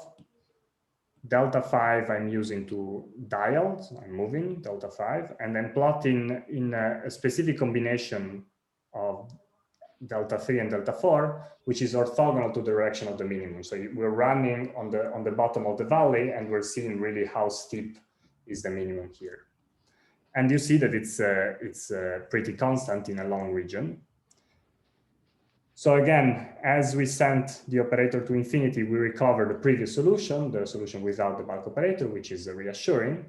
But now the family is very extended. So I would even say too extended, to give you an estimate which is reassuring of the error. If I plot the location of those zeros in the delta 3, delta 4 plane, which is the one for which we are estimating the scaling dimension, say. So here, again, delta phi is moving in this direction, and in particular, it goes to infinity in this direction there. And the plot you saw before was used by taking snapshots along these points in the orthogonal direction. So you were looking at the value here. But you see that it goes down, so this excursion is huge. And the way in which the family ends in this direction is shown here. It ends because it hits the operator delta epsilon 2. So this operator delta 3 is merging with delta 2. And this is again, you're seeing the value here. So in this direction, you're thinking you're walking in the bottom of the Grand Canyon. And then this here is just, this is not shown correctly here because it's, I think it's just numerical precision of this preliminary plot, but this minimum should go down all the way. It's the minimum that happens when you set the dimension of delta 3 just equal to the dimension of delta 2. In that case, 2 columns of this matrix are just equal, so of course the minimal singular value is 0. And so this minimum, as you decrease, as we're doing here, you decrease delta 5, is getting closer and closer to this value, and then they merge. So this is the way in which the family ends, and it doesn't make much sense or maybe it does make sense, but then this error is just not viable. So then, okay, in this case, what we haven't done yet, but this is the comment, precisely the comment that Slava made a moment ago, which is you can add one derivative and try to go back to an isolated solution, and then maybe try to estimate the error from the drift of this new isolated solution from the previous one. So okay, so this it concludes the sort of the gallery of the situation I've encountered in looking at these solutions. And the last sort of way in which you could try to see if your solution makes some sense, if it is isolated, if it is affected by large systematic error or not, once you find an isolated one,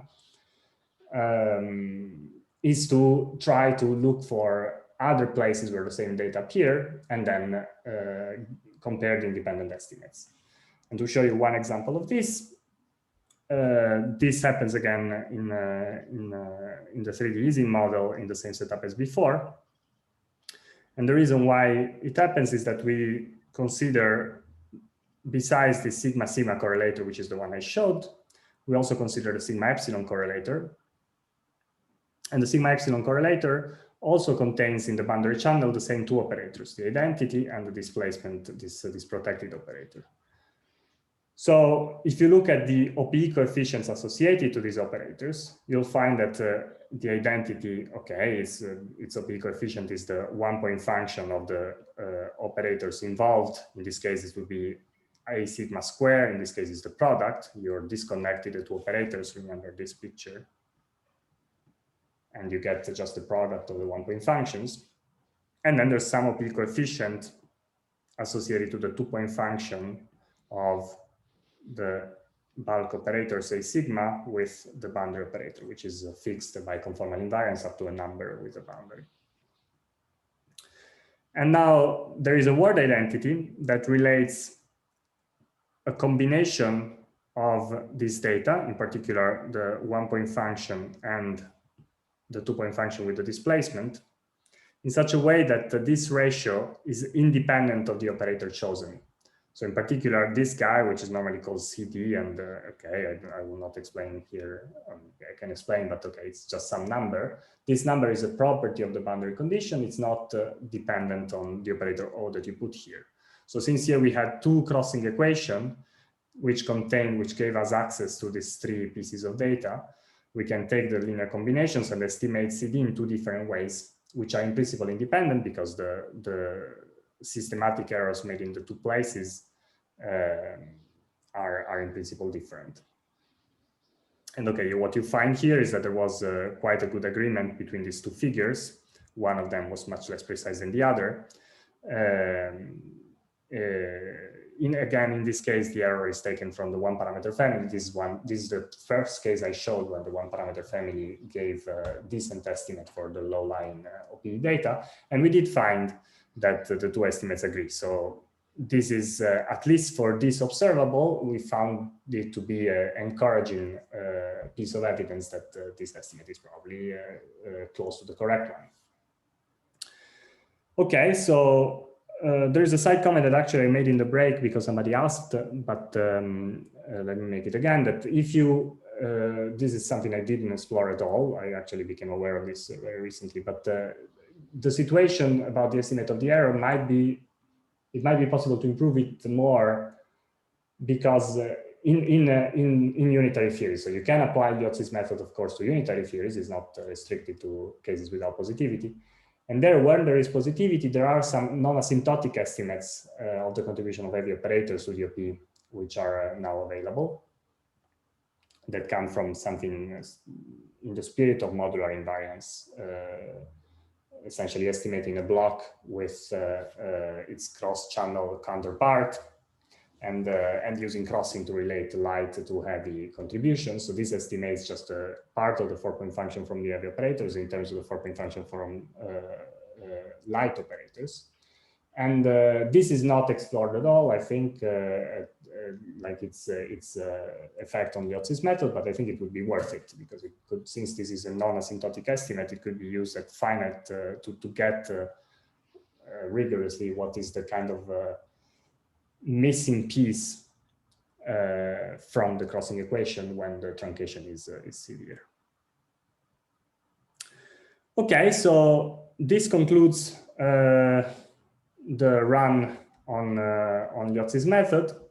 And what I would like to do here is to move on to a couple of other ideas that are around in the literature, which are less explored in the sense that they're younger, or at least I didn't find a lot of explorations, but the authors are going to maybe comment on this. And if they're here, I don't know if Wen Yang is here, but Miguel is here. Miguel is actually going to give a whole talk about the flow methods. I will just touch on it very briefly at the end, just because I think it should, in the overview, it should be mentioned, and then you're going to learn all about it later. But before, are there any questions on the previous part? Now, I think this was my idea for addressing many of the questions that have been asked before about how the truncation error behaves. So if you have more questions about that topic in particular, it's unlikely that I had good answers, but you should ask them now. I have a question, Marco. So you talked a lot about this extraordinary surface transition. So there's also a special transition and an ordinary transition. Do you have something to say about those? Yeah, so in that paper, I mean, I don't have plots at the moment, but in that paper, we did look for solutions for both of them as well. And for the special for the ordinary transition, we estimated the scaling dimension of the first subleading defect operator, boundary operator, which in this case is not protected. I mean, there is always a protected operator, but this is lighter. And in the Z2 odd sector. And there were previous estimates of these essentially from Monte Carlo, and they agreed pretty well. And we also, of course, this method always gives you for PDOP coefficients as well. So those were new. For the special transition, again, we found ourselves in a situation in which the one parameter family instead was pretty extended. And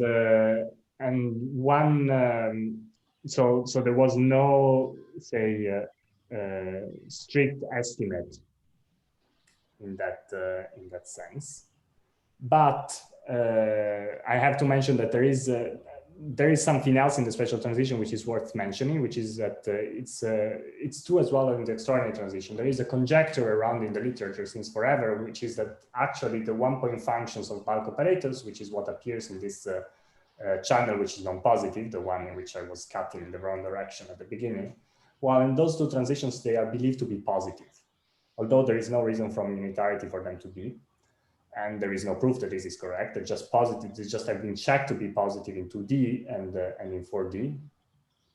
And so there was another paper on the topic by Leonardo Balt and Leonardo Rastelli, Balt Maris and Pedro Liendo, in which they used the linear functional, assuming that that was correct. So then you can apply the linear functional method to that case. And they found some exclusion plot. And now the line that I was mentioning does intersect that exclusion plot in a point where sum of the coefficient goes to 0, so as it should, because it's you're going from the allowed region to the disallowed region, if you remember my plot at the beginning. So if you want to estimate the dimension of an operator from the intersection of those two lines, well, that I think was also coming out decently close, although less well, from to the Monte Carlo estimates, but I would have to check. So yes, so the summary is that there is a more solid answer for the ordinary transition, where there are isolated solution and they agree with previous estimates, and the less solid answer for the special. But I was wondering about something much more elementary that you could maybe explain to me. So it seems that this extraordinary transition is characterized by this boundary OPE where you have the identity channel appearing. What is the sort of simplest feature that will characterize the special and the ordinary transitions from the point of view of boundary OPEs? Right. So essentially, well, the absence of the identity is already the feature, and then it doesn't differentiate between the two. So what differentiates between the two, I think, is just the expected dimension of the first boundary operator. So I think what we did was to, in the ordinary case, to look for a solution in a certain region of parameter space, and for the special transition in another region of parameter space. This is the sort of landscaping approach in which if you know something about the spectrum, then okay, it's easier. You look for minima or for intersection of minors in that case in some specific region. The reason why usually what people run around saying, following Cardi's old papers, is that at the special transition, the bulk and the boundary order simultaneously, while at the ordinary transition, the bulk orders before the boundary. And I was just wondering if that difference could immediately be transcribed into some properties about the OPE. No, because I mean, the avatar is what I said essentially, but the point is that this is true. So it means that there is some non-conformal defect, non-conformal boundary in one of the, well, actually, sorry. For instance, in the extraordinary transition, there's some no, the opposite. In the ordinary transition, there's some non-conformal boundary in which the bulk is ordered by the boundary is not yet ordered, but this is not what you access with the bootstrap. Essentially, with the bootstrap, you're always looking at the infrared fixed point. And so what you should imagine in, say, the Cardi plot is that there's some special multi-critical point, and there's some line of RG flows that flows either towards the extraordinary fixed point of the ordinary fixed point. So along the flow, the boundaries are massive. And in the extraordinary case, there is even a region of the flow in which also the bulk is massive. But okay, in any case, you put the bulk critical, and then the boundary flows are massive until the endpoints. But what you're bootstrapping are the endpoints of the flow where there is no, the masses are going to 0. So you're not seeing that. But what you should see is that in the multi-critical point, there's one more relevant operator on the boundary because it's a multi-critical point, which is what I was saying before, which is in ordinary, there should be no relevant operators, period. In ordinary transition, exactly, there's no relevant operator. And in extraordinary should be one relevant. So it's not very different from how we classify bulk CFTs using, say, by the number of relevant operators. I was about to say the same. So in that case, in the bootstrap, in the positive in STPP, you would input a different gap. You would try to isolate in that way. So but yeah, so this is the way in which it transpires to the boundary opinion. So boundary flows and their fixed points are characterized by this G function.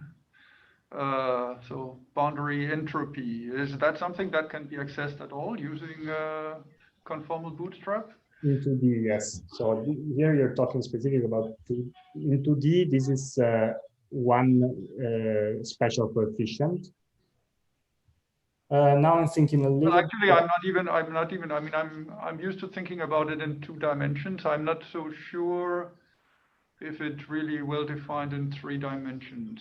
Well, so in 3 dimensions. Okay, so the story is the following. So here.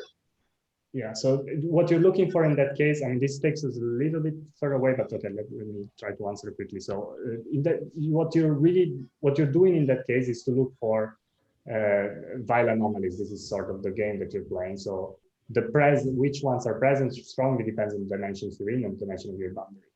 And so, okay, so it is a dimension by dimension question. And even if you do find Weil anomalies, they're not guaranteed to appear in correlation functions. They could appear just in contact terms instead of actual correlation functions. In 2D, the G function does appear in a correlation function in the sense that it appears in the dispartition. It appears in the dispartition function, but you can extract it if you were to consider precisely the system that I had above, in which you had 2 boundaries.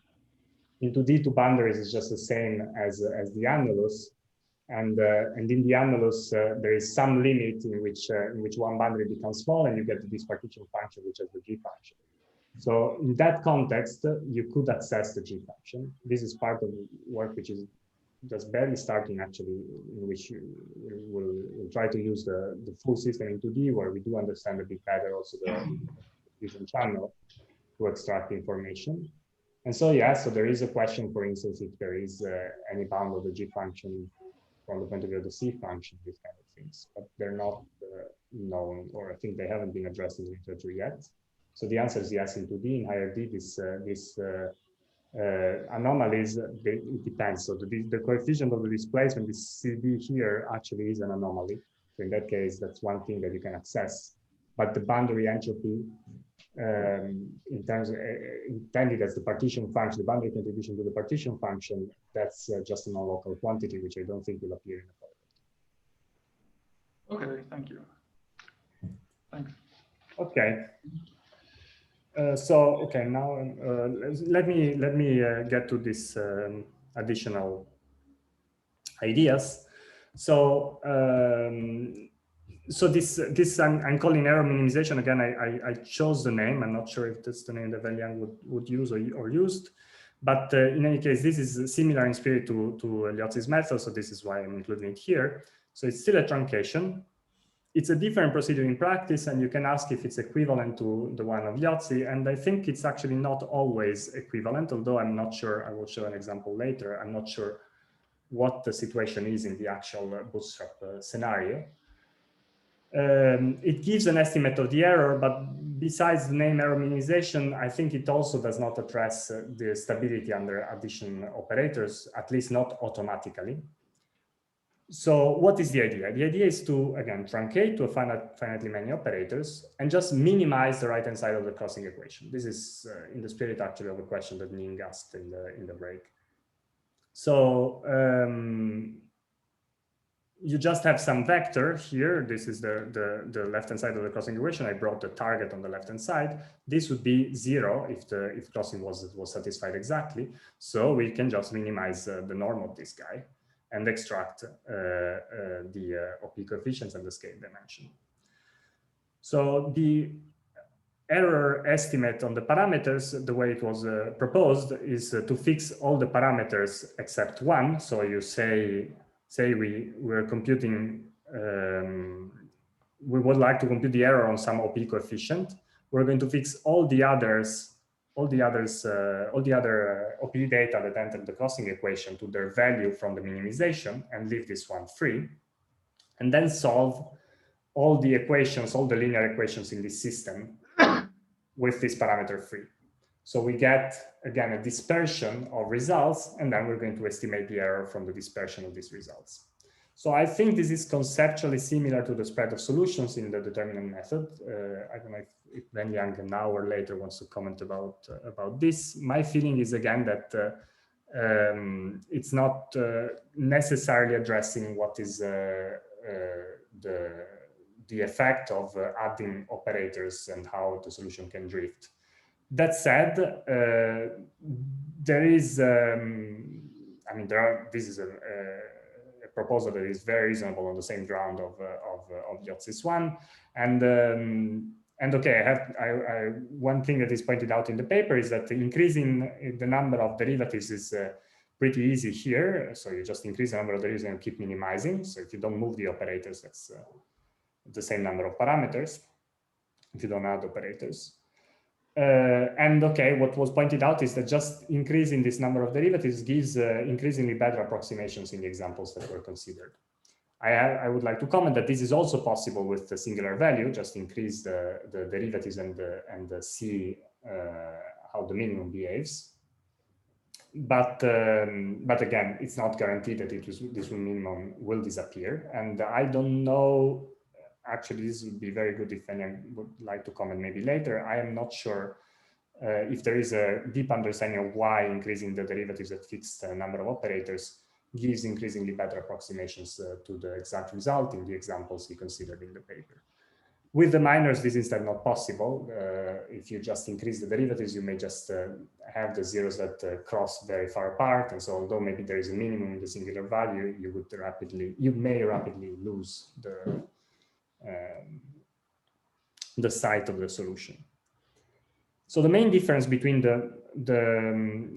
this proposal and Gliozzi's method is that the minimization includes the OP coefficients as parameters directly, right? These are also parameters over which you're minimizing, and then you can ask, does it give the same solution as Gliozzi? So this answer, I thought that immediately that it had to be yes, but then I tried a bit to prove it I couldn't, and so then I came out with a couple of examples to show that it doesn't actually.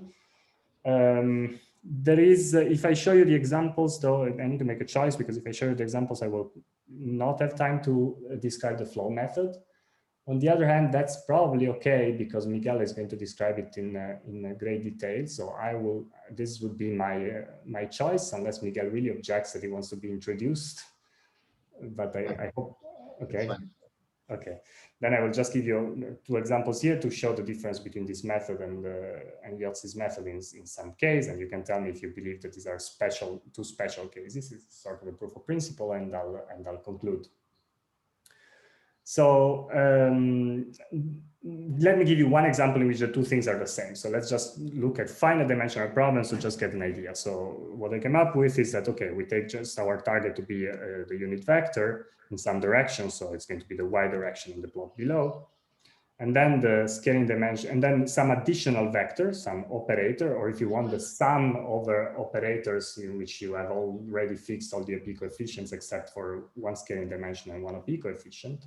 And I'm going to take it to be varying depending on the parameter in this region in the two-dimensional plane, which is this line, where epsilon is a proxy for the missing operators to have a solution to crossing. So if you and I'm going to take the constraints, say the unitarity constraint, or if you want to just replace a bit the parameters, the delta is greater than 1.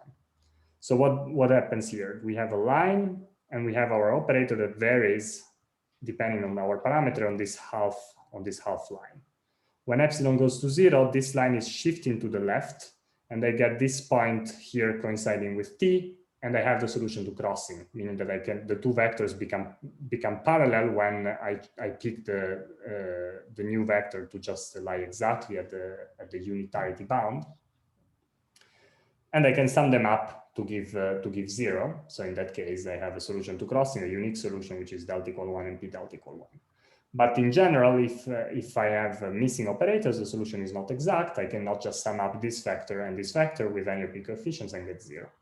So what happens if I do error minimization? Well, what happens is that I'm looking for minimizing the length of this red vector here. This is the vector that gives the minimum difference for a fixed position of this v delta.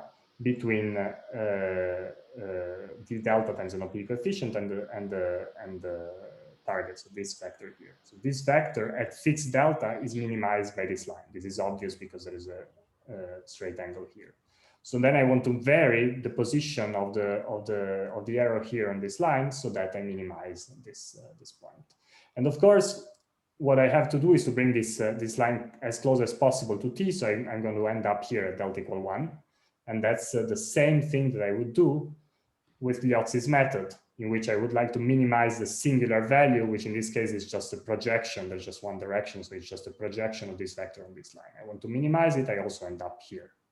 So the two methods in this case just give the exact same result for the dimension of the operator, delta equal 1. And then let me emphasize that error minimization is the right way, the way you should use to estimate the OP coefficient from once you've done that, right? You would like to, you now have the vector that lies here, delta equal 1.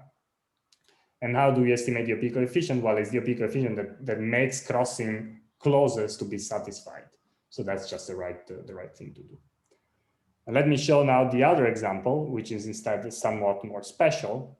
In the other example, I'm again taking some line, but this line I put it on the right here. So the plot is more or less the same. I again have some line of operators, some line of vectors that depend on delta. This vectors is v delta here,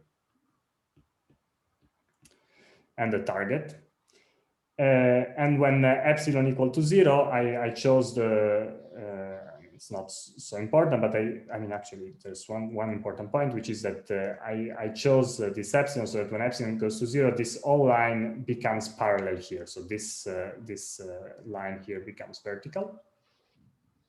And then in that case, there are infinitely many solutions to crossing. So at epsilon equals 0, now the difference is that I don't have a unique solution to crossing. I have infinitely many because the two vectors are just parallel for any choice of the scaling dimension. So I chose this example to see, okay, I have now a line of solution to crossing. Am I going to get the same minimum, the same estimate for delta from both methods, or a different one? In this sense, the method is a bit special, but it's a proof, the example is special, but it's a proof of principle that the two methods are not exactly the same. And why is that? Well, because now let's look at this vector again, this error minimization vector. How do I minimize it? Again, the message is I want to bring this vector as close as possible to the target. And what I should do it in this case is to bring it far away as possible, because then this vector is getting smaller. So the optimal solution is this vector is just going to infinity. And so the optimal solution from error minimization gives me a scaling dimension which is infinite, with no P coefficient going to 0 and the ratio, the product fixed, and some value for the minimum. Instead, if I use the singular value method, well, the singular value method is still just set to 0 the projection of the vector v delta, set to the minimum the projection of the vector v delta on this axis, and then again I end up at the lower unitarity bound delta equal 1. So you see, I get two completely different estimates from the solution from the two methods. Although when epsilon goes to 0, both are solutions to crossing. So this is somewhat related to the fact that the solutions to crossing are infinite. Now you may think, depending on your taste probably, or maybe more or less knowledge than me on the topic, that one case is special and the other is not. You could think that this case in which there are infinitely many solutions to crossing is a bit special, but this depends a bit on how many parameters you fix. We started at the beginning pointing out that in general, in the allowed space, since infinitely many vectors give a solution for any finite dimensional space like here, once we truncate, we do have always infinitely many solutions to crossing.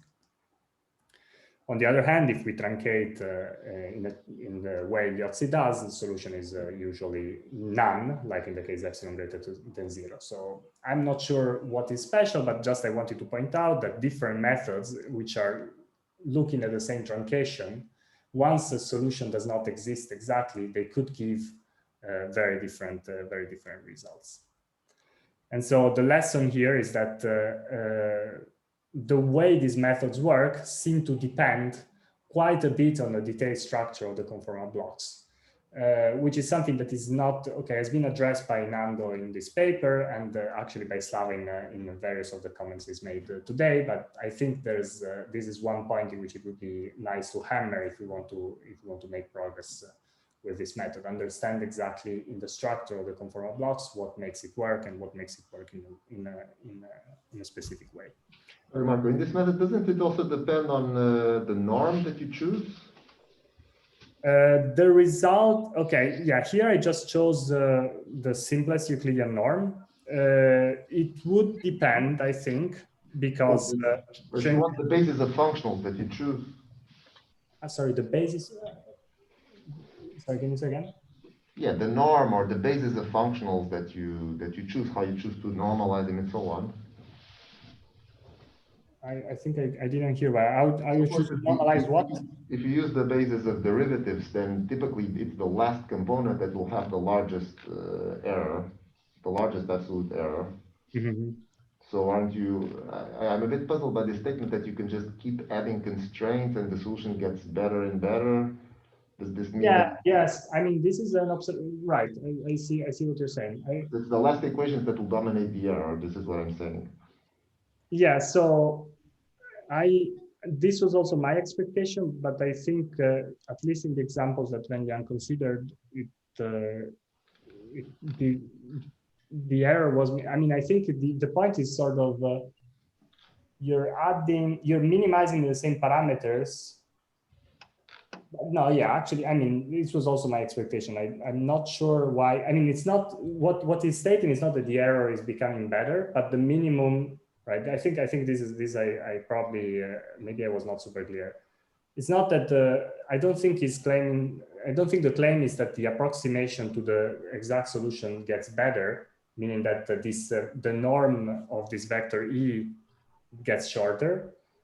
The claim is that the value of the data which do minimize this E for a given value of the number of derivatives is getting closer to the exact result when it's known. In this example, right? Maybe the minimum is bigger, so the norm of the error is larger, which is what you're saying. You have one more derivative, it induces, it goes a bit further away. But the set of scaling dimensions and of P data that do minimize that new error seems to be closer to the exact solution. But I do not have an understanding of whether this is a general fact. Is that okay? So, okay, so the last point, which as I said, I'm going to skip, is an invitation to essentially attend Miguel's talk. Let me just say that what he's going to do is to look for special cases in which, well, I don't know what he's going to do, but one thing that method is good for is to look for special cases in which this dimension of the parameter space that we have looked at can be reduced consistently to 0, which means to have a sparse solution which is sparse. There are very few operators that solve the equations. I mean, this is not always possible. There's some fine print here, but since I'm not going to get into the actual method and all the nice story about Karosh-Tucker conditions, I will just leave this to Miguel to teach us. And so let me just get to the conclusions. So I hope I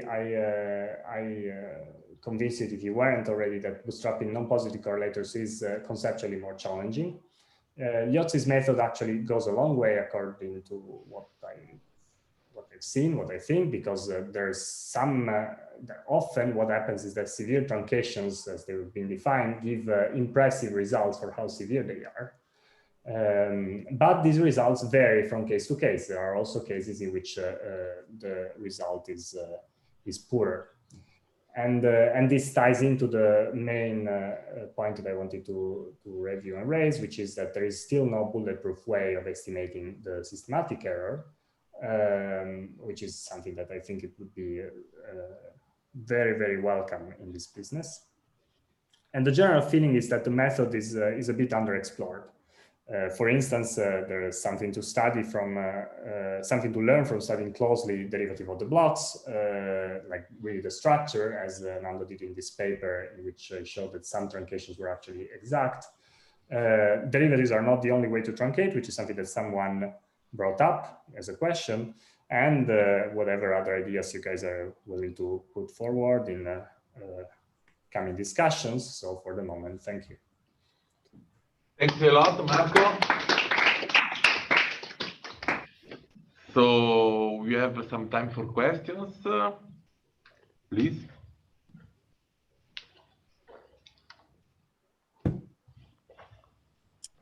Yes, I have a question. So you said something about this, the OP coefficients in the bulk channel. There was like some assumption that they were always positive. So okay, so you would like me to expand on that? Or? Yeah, I mean, is this for any, do you believe them to be positive in any space-time dimension, or like some unitarity constraints or something? I mean, really, this is an empirical observation that Leonardo and company made, which is that if you look at, I mean, in 2D and in 4D, you can look at the exact solution for, well, I should really say, well, in the special transition, you can look at the exact solution in 2D and 4D. What am I saying? 4D for sure is a special transition there in 2D. So I mean, at 4D. I mean, yeah, I'm just, I don't want to get tangled up in trying to remember the whole thing, but okay. So there's in 2D and 4D, you can look at the exact solutions to crossing, which corresponds to the special and extraordinary transition. To be specific, I mean, what I was thinking about is like in 4D, the extraordinary transition does not exist strictly speaking. You know, you go to 4 minus epsilon dimension, and then you can give a VEV to 5. But you look at the OP expansion, and you look at the bulk channel, and you see that all the coefficients are positive. And since you find them positive in 2D and 4D, and in 4 minus epsilon dimension at leading order, then you take a leap of faith, and you say, okay, maybe they're positive all the way along, because otherwise, I mean, if you imagine to be able to follow the peak coefficients of each operator, then if they had to become negative, then they would have to go back up. They would need to have non-monotonic behavior, so maybe we don't expect that. But I don't think there has never been not even an in-depth analysis of this phenomenon, say, to higher order in epsilon expansion.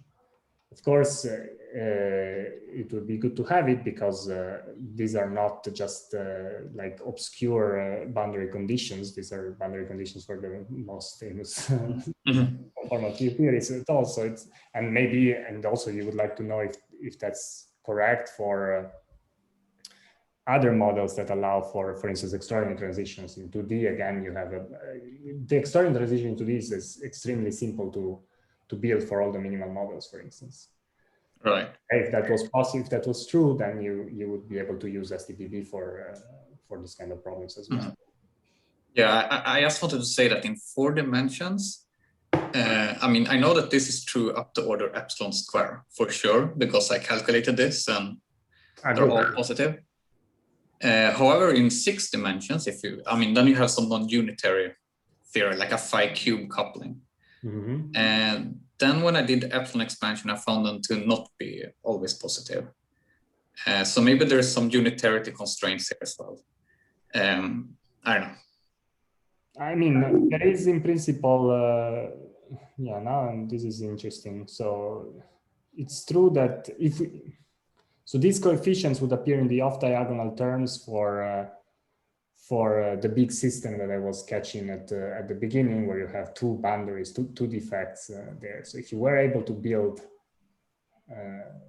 say, for instance, if we go ahead and do even just some S-matrix bootstrap style problem in which we try to maximize some coupling, maybe there's some fact about the solution that maximizes some coupling, in which these coefficients come out positive. That's a possibility. So they do appear as off-diagonal terms in some positivity matrix, but of course, that matrix would be just by definition positive semi-definite, whatever these coefficients are. So that's not a direct constraint from unitarity. if you add crossing to that, then okay, we don't really know, right? Crossing plus unitarity does give more constraints than just unitarity. This is the business of the whole deal.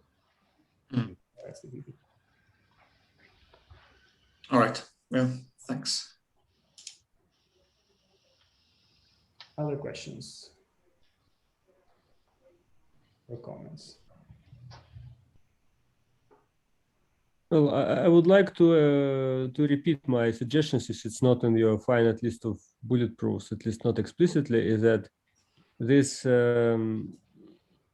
these papers of Gliozzi and Rago, they go back to the era where the consequences of double twist families and rigid trajectories were not as fully appreciated as they are now.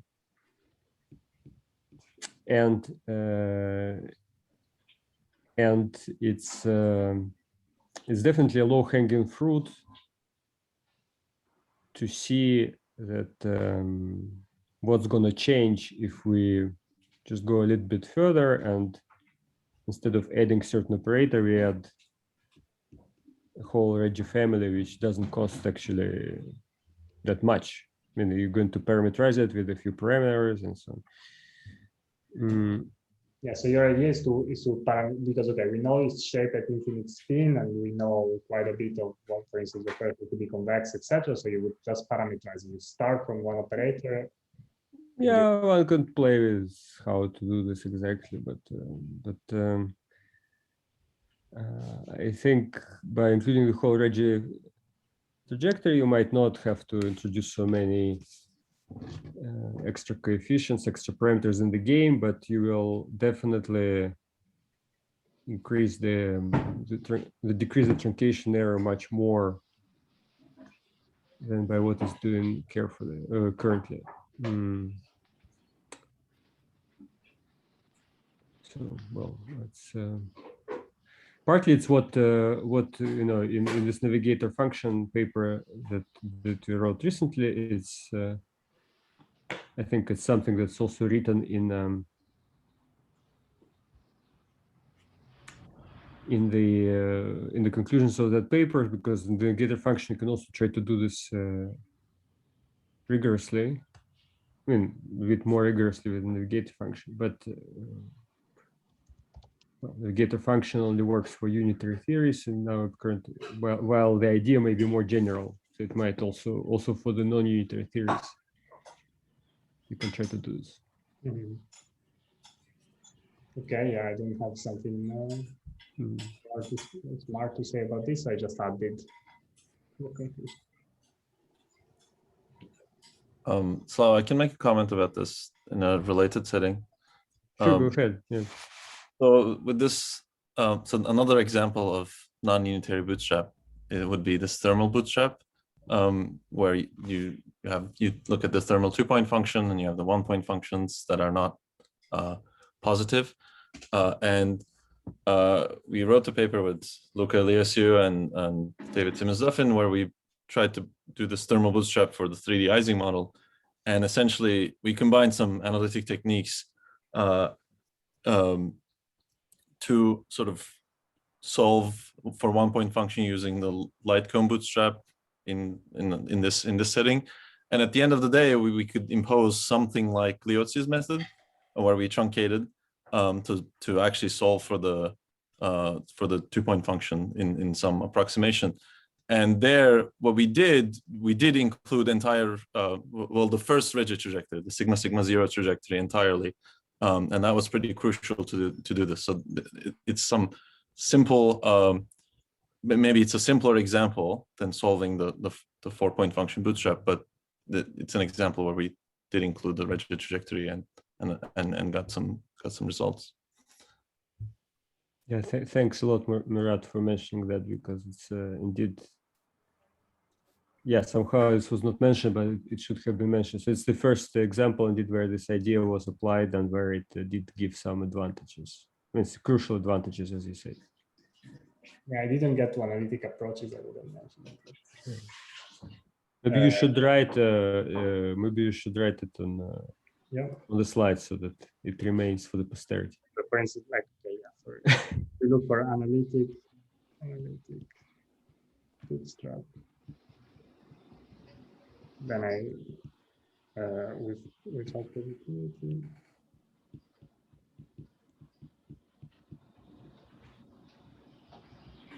Oh, okay, yeah, there's the thermal two-point function. So let me just maybe.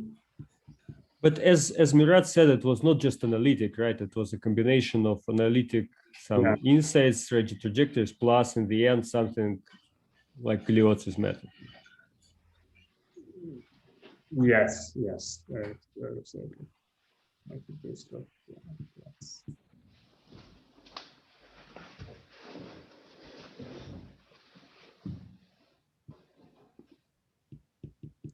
And okay, the message here is that including important.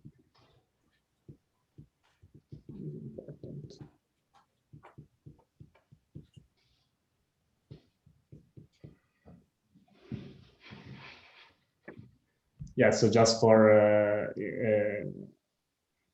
I don't know, for whoever is not familiar with the stories, there's a condition when you have, of course, when you have thermal correlators, which is that you're essentially writing them on a circle, and then if you have a two-point function, you have two OPE decomposition, whether you take the two operators close or you take the two operators close after a round around the circle, and these two OPE, they do not know about this periodicity. So there is a constraint from crossing, which is that the thermal circle, the KMS condition. The KMS condition is satisfied, so which is just periodicity around the circle, which is not individually respected by the group. And since again you're expanding, like an example of the boundary I was mentioning, two operators into one-point functions, you don't have a way to cut this diagram in such a way to get the reflection positive configuration.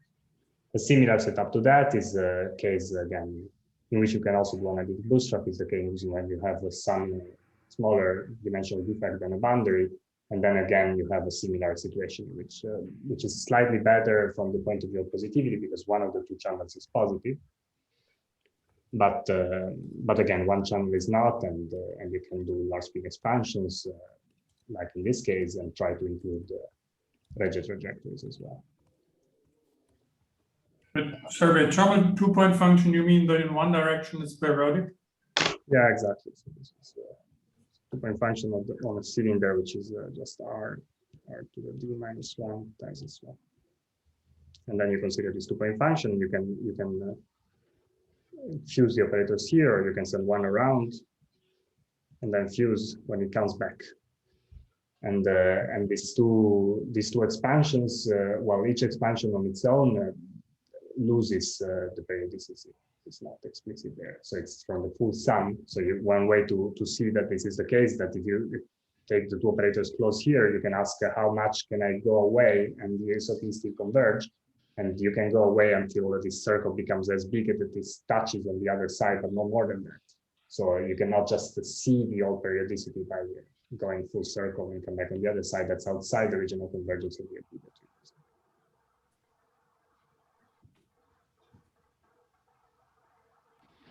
Maybe I can make a comment. I think it's in line with Slava's suggestion. So perhaps a different way of implementing what he's saying is to use a basis of functionals which will automatically encode the correct asymptotics at large spin or large scaling dimension. So for instance, now there is a basis of functionals in higher dimensions, which was constructed by Rastelli, Mazak, and Zhu, I think. And these functionals, well, they have double zeros precisely at the locations of where you expect these Regge trajectories to asymptote.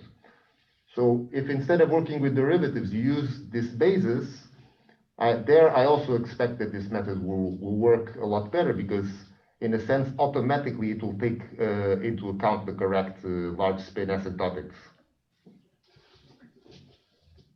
So this basis, I think, it's also not been used for numerics, because one of the reasons is that it doesn't have the good positivity properties that you want to get bounds. But since here we're not interested in getting bounds anyway, maybe we could just use this basis in Gliozzi's method. Okay.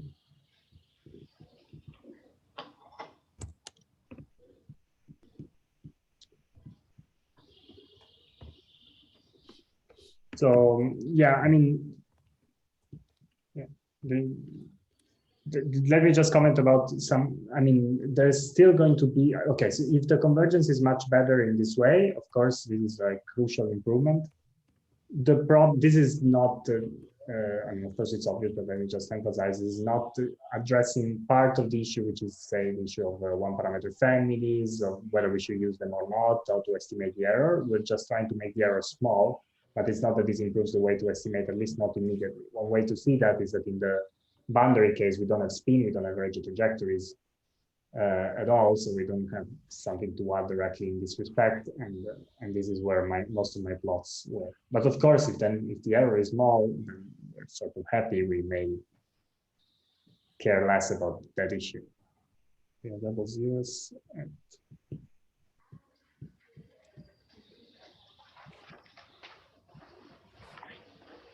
For the boundary bootstrap, there is a basis of functions which also has double zeros in the positive channel.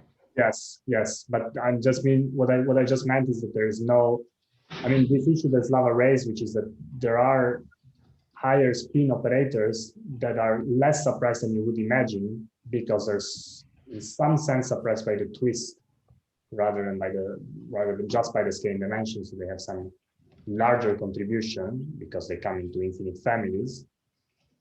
Well, this is not, at least as far as we know, it's not relevant. I mean, those specific families are just not relevant at all for the bootstrap convergence because they just don't get one-point functions in the boundary case. So I mean, it's not a very important point. It's just saying, okay, sorry,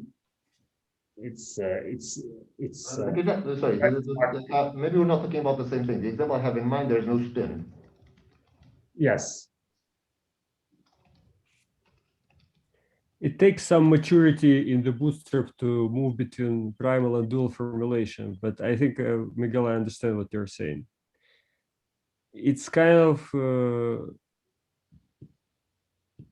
if you add higher spin operators because they form a rigid trajectory, then that's in the primal formulation, but then you can use whatever functionals you want, and there's going to be no big error. But you can, if you just use a very specific set of functionals, then you're kind of saying, okay, those operators may be there or may not be there. I'm not sensitive to them. Yeah. But on the other hand, we want to be sensitive to these guys, right? So maybe it's better to add them, but not. I mean, it would be nice to use. I don't have a very good intuition, but maybe you do. So if we just use functions which are not sensitive to these higher spin guys, yeah, I kind of have a feeling that, yeah, we are not sensitive to them, but they are there. So we want to be sensitive to them in some sense. So you'll be sensitive as you add more and more of these functionals, you reconstruct them one at a time. It just decouples scales. It just means that the high spin will not affect what's going on at low spin. So you have a more controlled approximation to things. But okay, I agree. But could you say that if I just add them by hand, because I know they're there in the primal formulation, then this is going to be a more kind of aggressive way to recover the information? Probably, yes. As you're saying, these functions, they will not be sensitive to what's going on at the large spin part of the spectrum anyway. So what you're proposing, I think, will be a faster way of getting what's going on at low spins.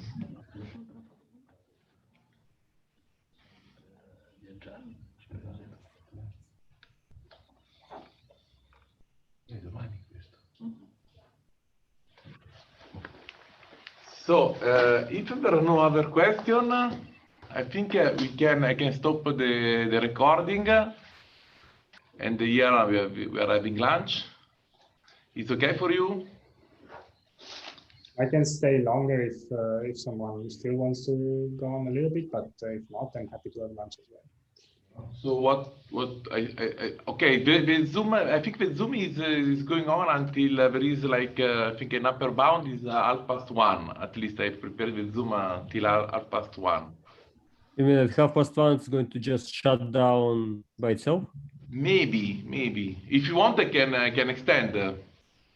Well, you should definitely stop the recording, and then yeah, if people want to stay, maybe you can check like at 1:30 if it's still there, and then if it's there, you shut it down so that the recording can be recovered. Yeah, okay.